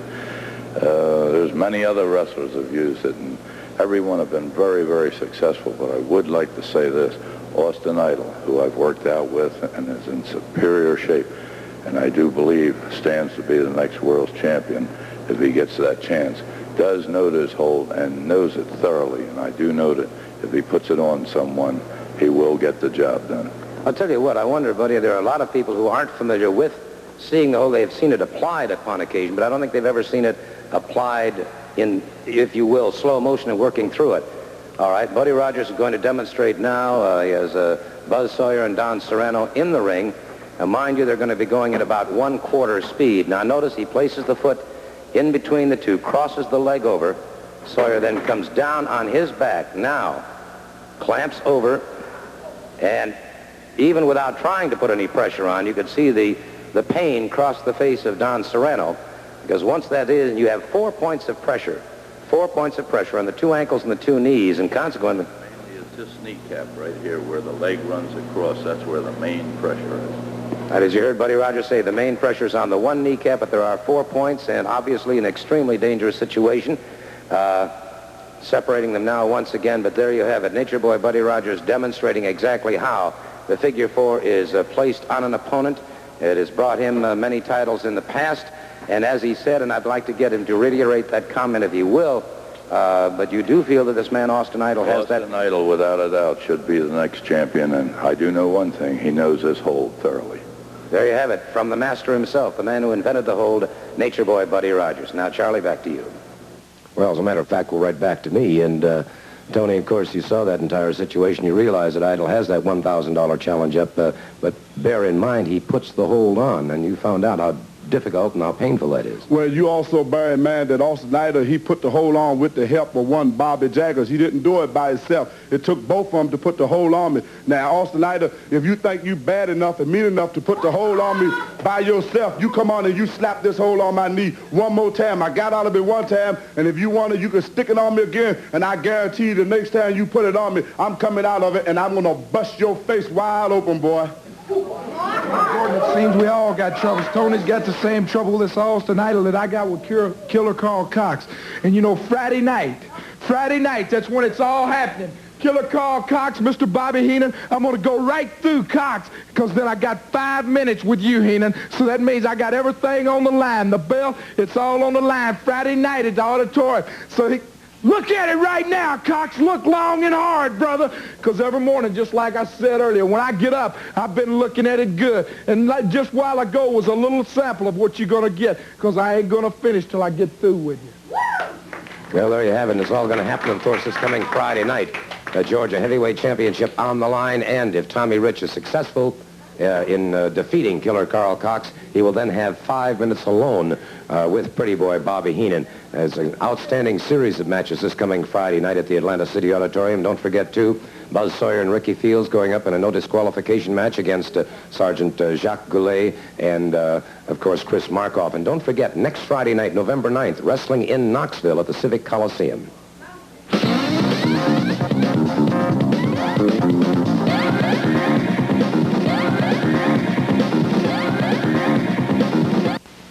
This hour's wrestling personality profile concerns Bobby Heenan and the entire Heenan family. And right now we're going to take a look at Mr. Heenan, gives some heed to his comments. He is, no question about it, a highly successful manager. Let's turn it over to Freddie Miller. Thanks very much, Gordon. You know, everybody, we're happy to have you tuned in, of course, always to At Ringside. It's a very important feature for us to go behind the scenes and talk in depth with the wrestlers. Now, a man who deserves giving credit where it's due, the accolades of being an astute manager. Whether you like him or not, you must admit Bobby Heenan is one of the most successful managers in the history of professional wrestling. He and some of his family, the Superstar and Killer Carl Cox, are with us today. So welcome to this program, Mr. Heenan. You know, there's an awful lot of controversy always surrounding the Bobby Heenan family. You probably wonder why. Well, you know, anytime you manage winners, anytime you are a winner, anytime you're on top, there's always controversy. Look at the New York Yankees, world champions in baseball. Look at all the controversies they had with Reggie Jackson, Billy Martin. There's always going to be press on you. There's always going to be people knocking you. There's always going to be people that are jealous of you. Now, you can take wrestlers like Tommy Rich, Stan Hansen, Ole Anderson, Bob Armstrong, Tony Atlas. I could go on and on and on. They're all jealous. They'd love to be members of the family. They'd love for me to call them and contact them to ask about joining the family. But first of all I manage is winners. I have no time for losers. I have no time for crybabies.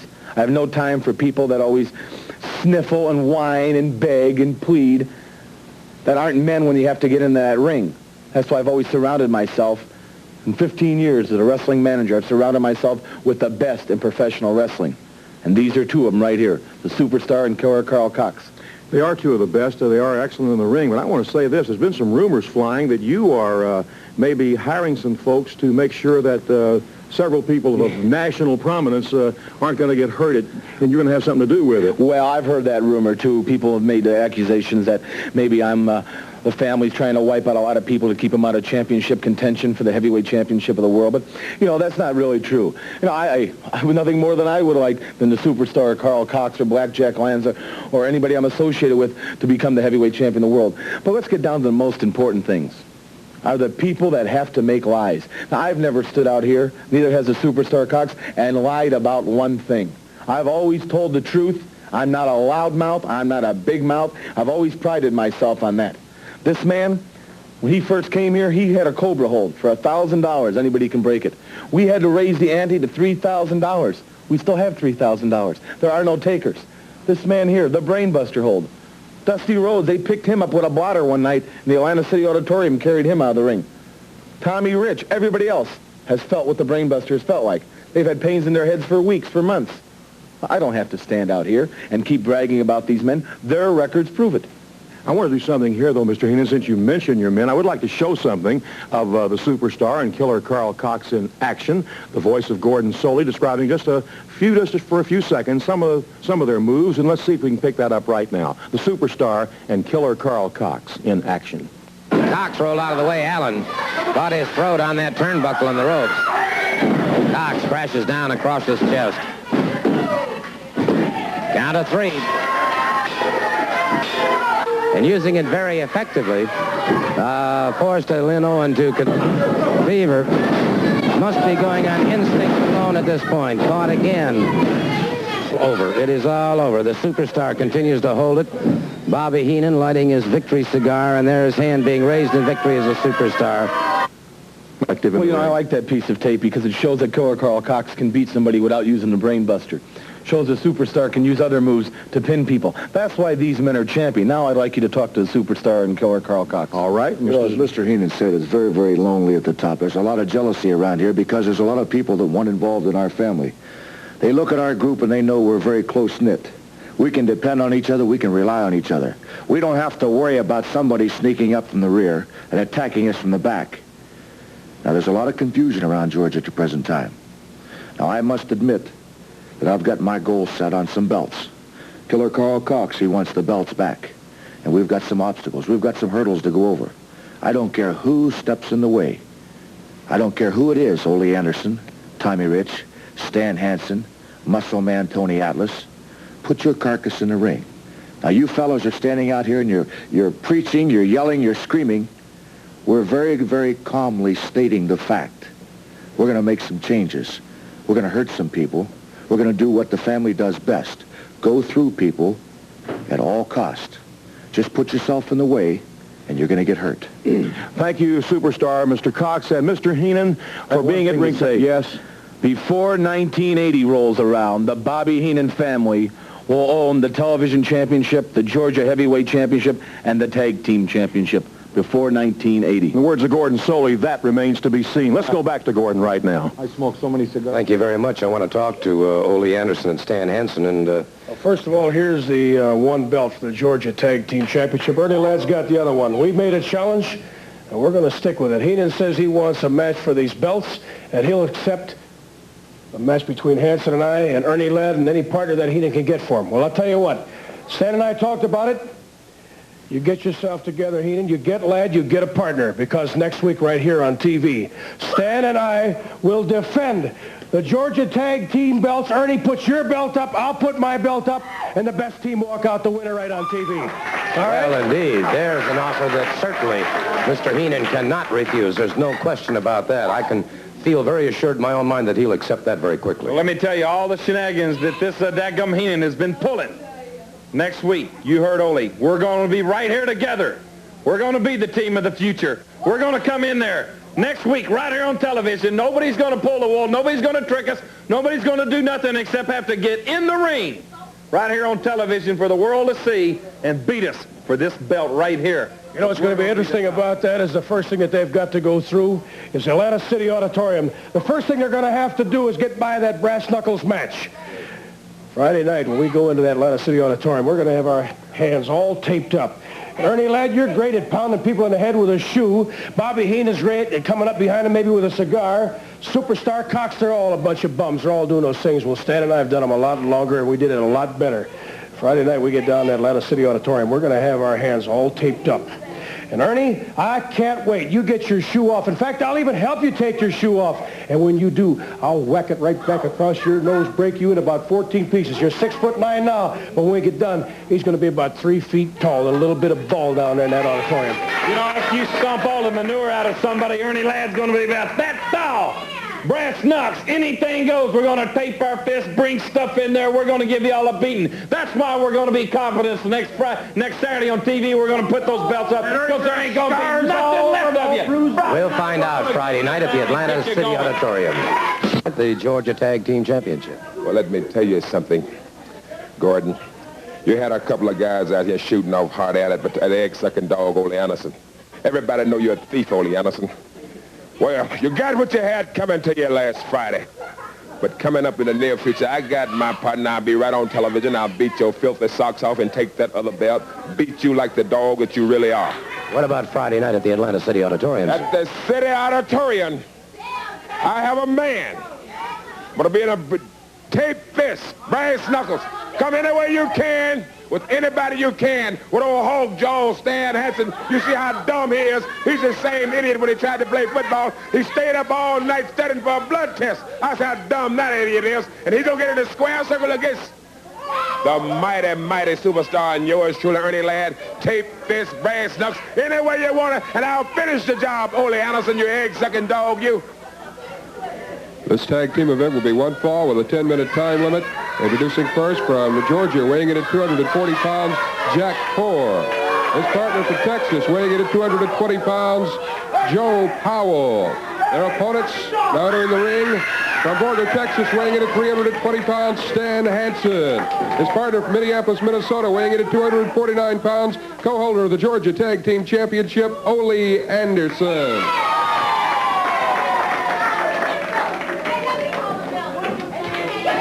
Ole Anderson and Stan Hansen going up against Jack Poor and Powell, and it is Hansen and Anderson. Hansen and Anderson very quickly unleashing everything they have. Lots and lots of punishment there, and Hansen catches him coming in. And you talk about a devastating combination. This has got to be it right here. Again, they tag up.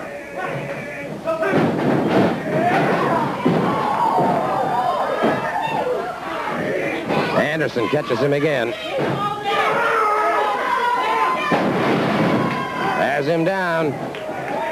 Makes the tag, and Stan Hansen, the bad man from Borger, Texas, moves in. Caught him with that lariat coming off the ropes. And no question about that. Now you tell that egg-sucking lad to get his butt down there at Atlanta City Auditorium, and we'll do the same to him. Yeah, bring him on, boys. The lariat, Hog Jaw's and the Hog Dog. You're coming. All right, you heard it. There it is. This coming Friday night, of course, at the Atlanta City Auditorium. Brass Knucks rules. They'll be coming in with their fists taped up, and it's going to be something indeed.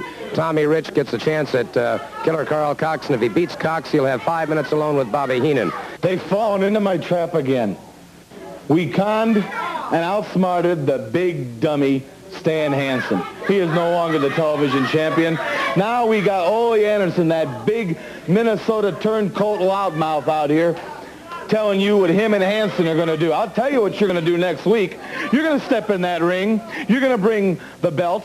But when it's all over and done with, Mr. Anderson, you and Hansen, you better get a bunch of friends to carry your busted carcasses out of that ring, because next week you're going to be looking at new Georgia champions. But the important thing on my mind is Friday night at the Atlanta City Auditorium. Tape fist, brass knucks match, right? Ole Anderson and Hansen against the superstar and Killer and Ernie Ladd. I doubt if Hansen and Ole Anderson will be able to defend the title here on TV. Now, we're going to beat him up pretty bad Friday night, but we're going to leave just a little bit left for television Saturday.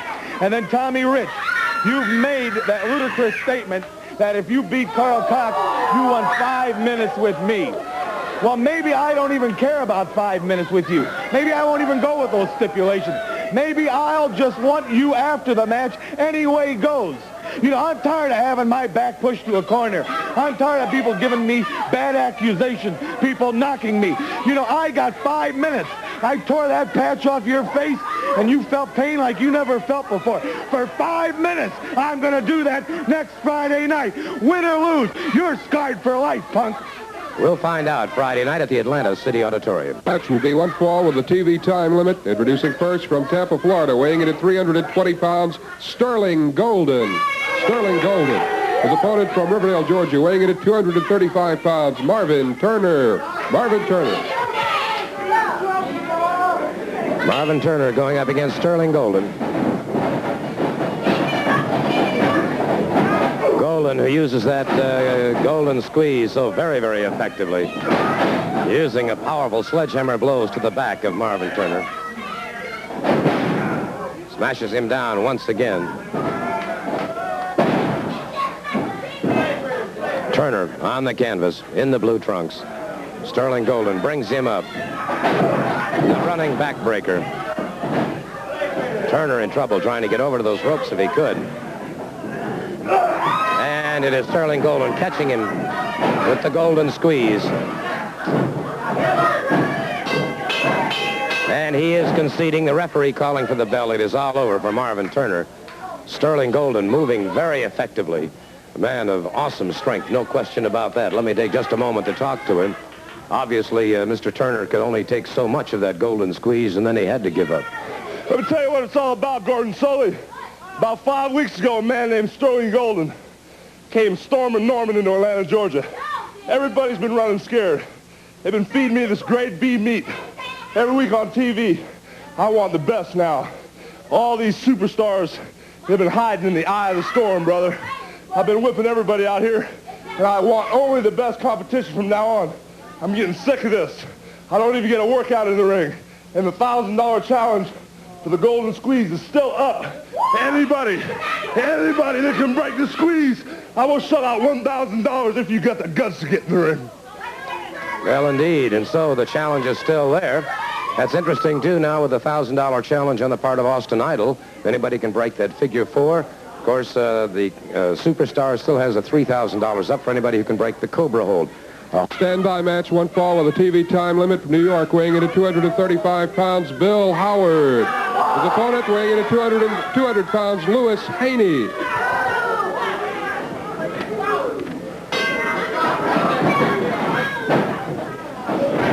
Bill Howard moves out.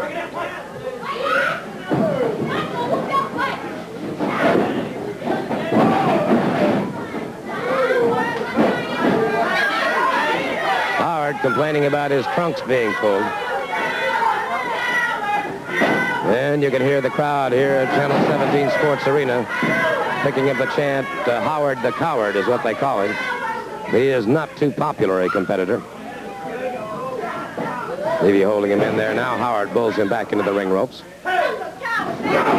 Howard drives a knee. Howard catches him with an elbow.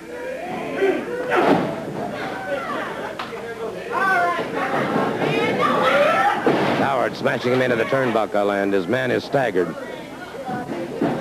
Snapmare takes him to the canvas. Howard crashes into the head using his knee very effectively. Bill Howard, short chopping punch to the forehead again. And Howard flailing away now into a front chancery. Keeping him tied up.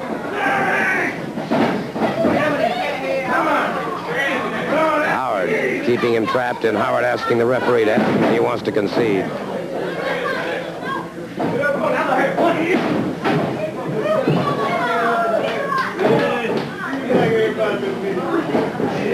The snapmare takes his man to the canvas once again. Bill Howard twisting the head now. And so Bill Howard exerting tremendous pressure. The man still not conceding, however. Forearm across the chest. And so Howard has totally dominated his opponent thus far. And they're into the ropes, and the referee forcing him back.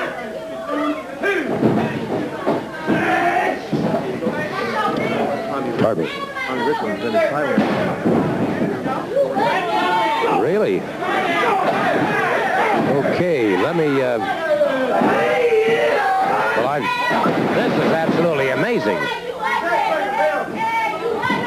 Tommy Rich has just sent word out to me that next week he's going to defend his Georgia heavyweight championship right here on television, and now I'll be explaining that to you in just a moment. So Bill Howard defeats his man and comes away victorious, but right now the thing that's on my mind, and just listen to this now, Tommy Rich has sent word to me that next week he will defend his Georgia television championship, his Georgia heavyweight championship right here on television, and he said put these names in the hat and then we'll draw a name for next week. And listen to the names that he's going to throw in the hat and draw one.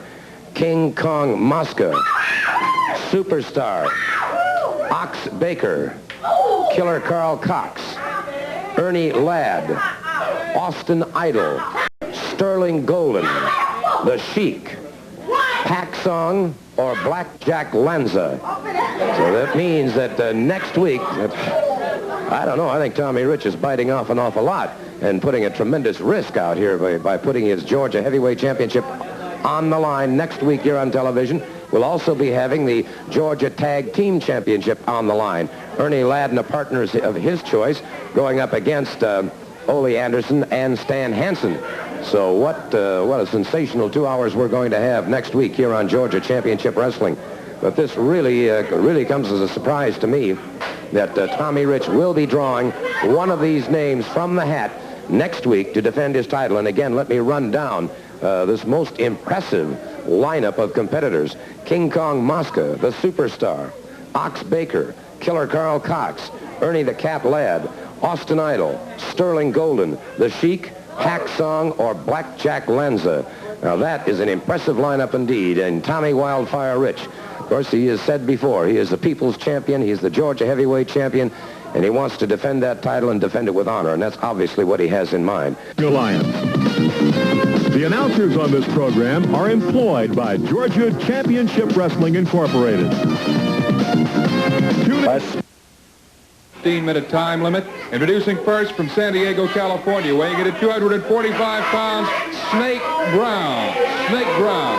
His opponent from Nashville, Tennessee, weighing in at 232 pounds, Wildfire, Tommy Rich. Tommy Rich, referee Scrappy McGowan. Tommy Rich going up against Snake Brown. Scrappy McGowan is the special referee, and we certainly wish a speedy recovery to Charlie McGowan. Brown bulls him back into the ring ropes.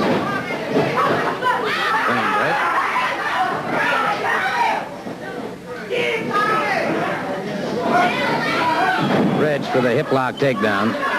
Brown on the canvas. Brown turns to his man, caught in a side headlock now. And it is Rich applying more and more pressure to the side of his head and his ear.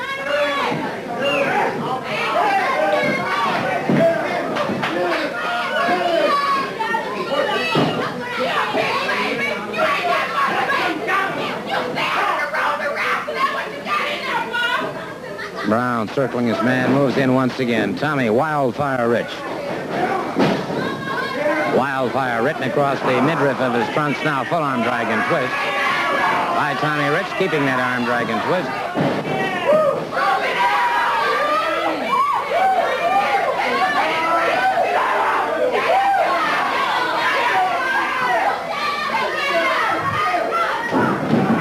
Drop toe hold that takes Brown to the canvas.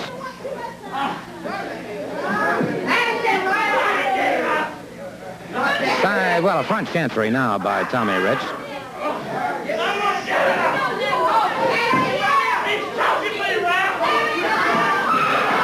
Brown complaining.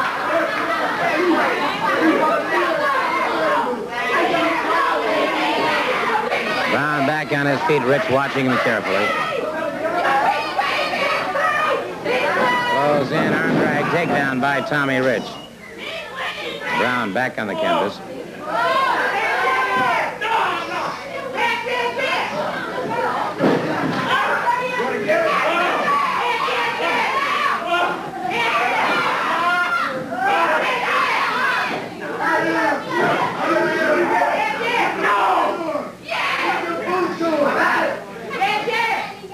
Tommy Rich with the arm bar now, a step over on Snake Brown.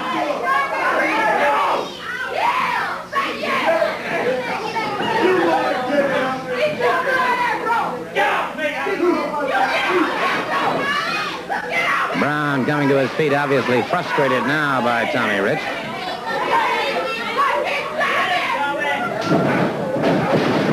Good arm drag takedown once again.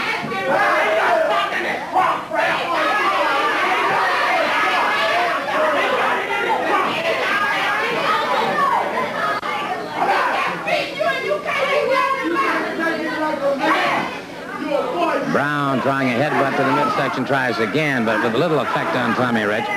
Tommy Rich with a step over now, straddling his man. Keeps the arm bar. Into the ropes, the referee calls for the break. Tommy Rich with a good clean break, steps back.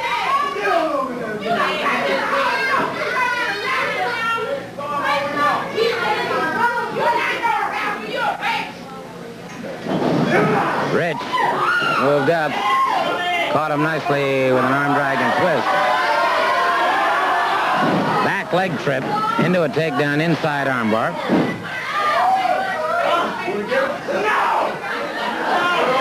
Referee Scrappy McGowan checking with Snake Brown, asking if he wanted to concede. Brown adamant in saying no.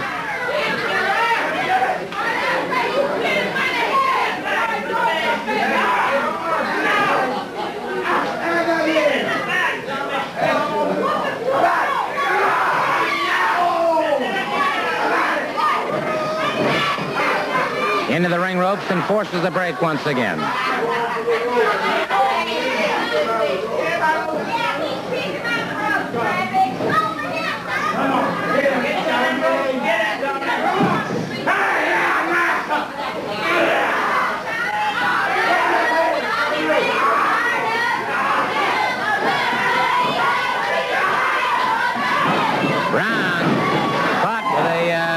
Toe by Tommy Rich, who swung in there very nicely.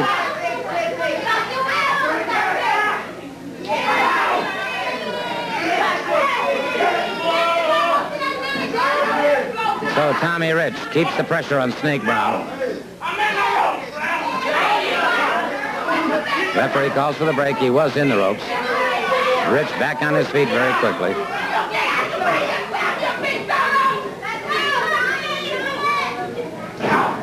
Collar and elbow.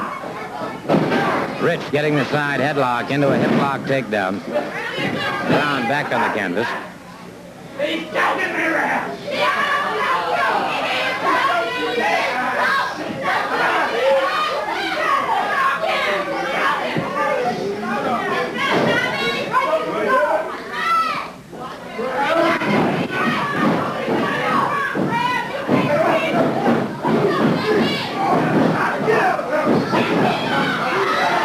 Tommy Rich breaking it up. Snake Brown back on his feet. Rich gets set.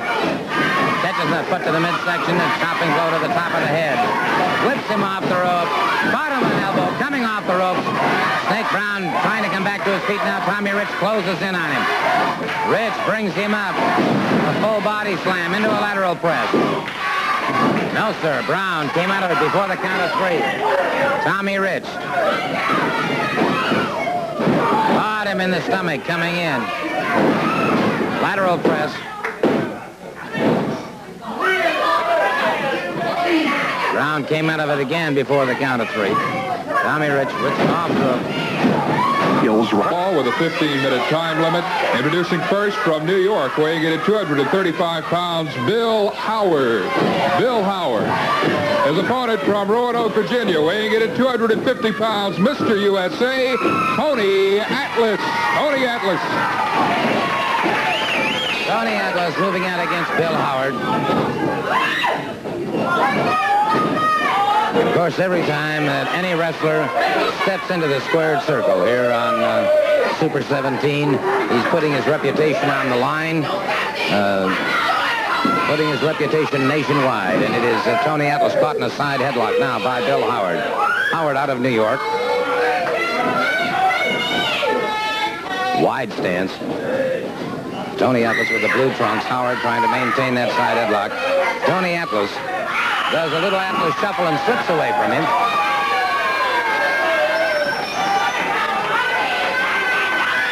Tony, outside of the ring, is just one of the doggonedest nicest fellas you'd ever want to meet.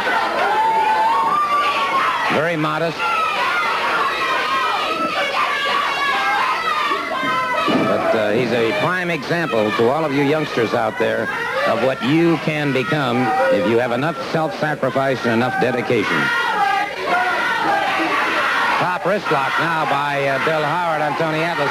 Atlas powered him off, however, using that massive forearm. You see the tremendous muscular development of Tony Atlas. Interesting highlights there. The lats, trapezius muscles. He took 4 individual awards in the Mr. America contest.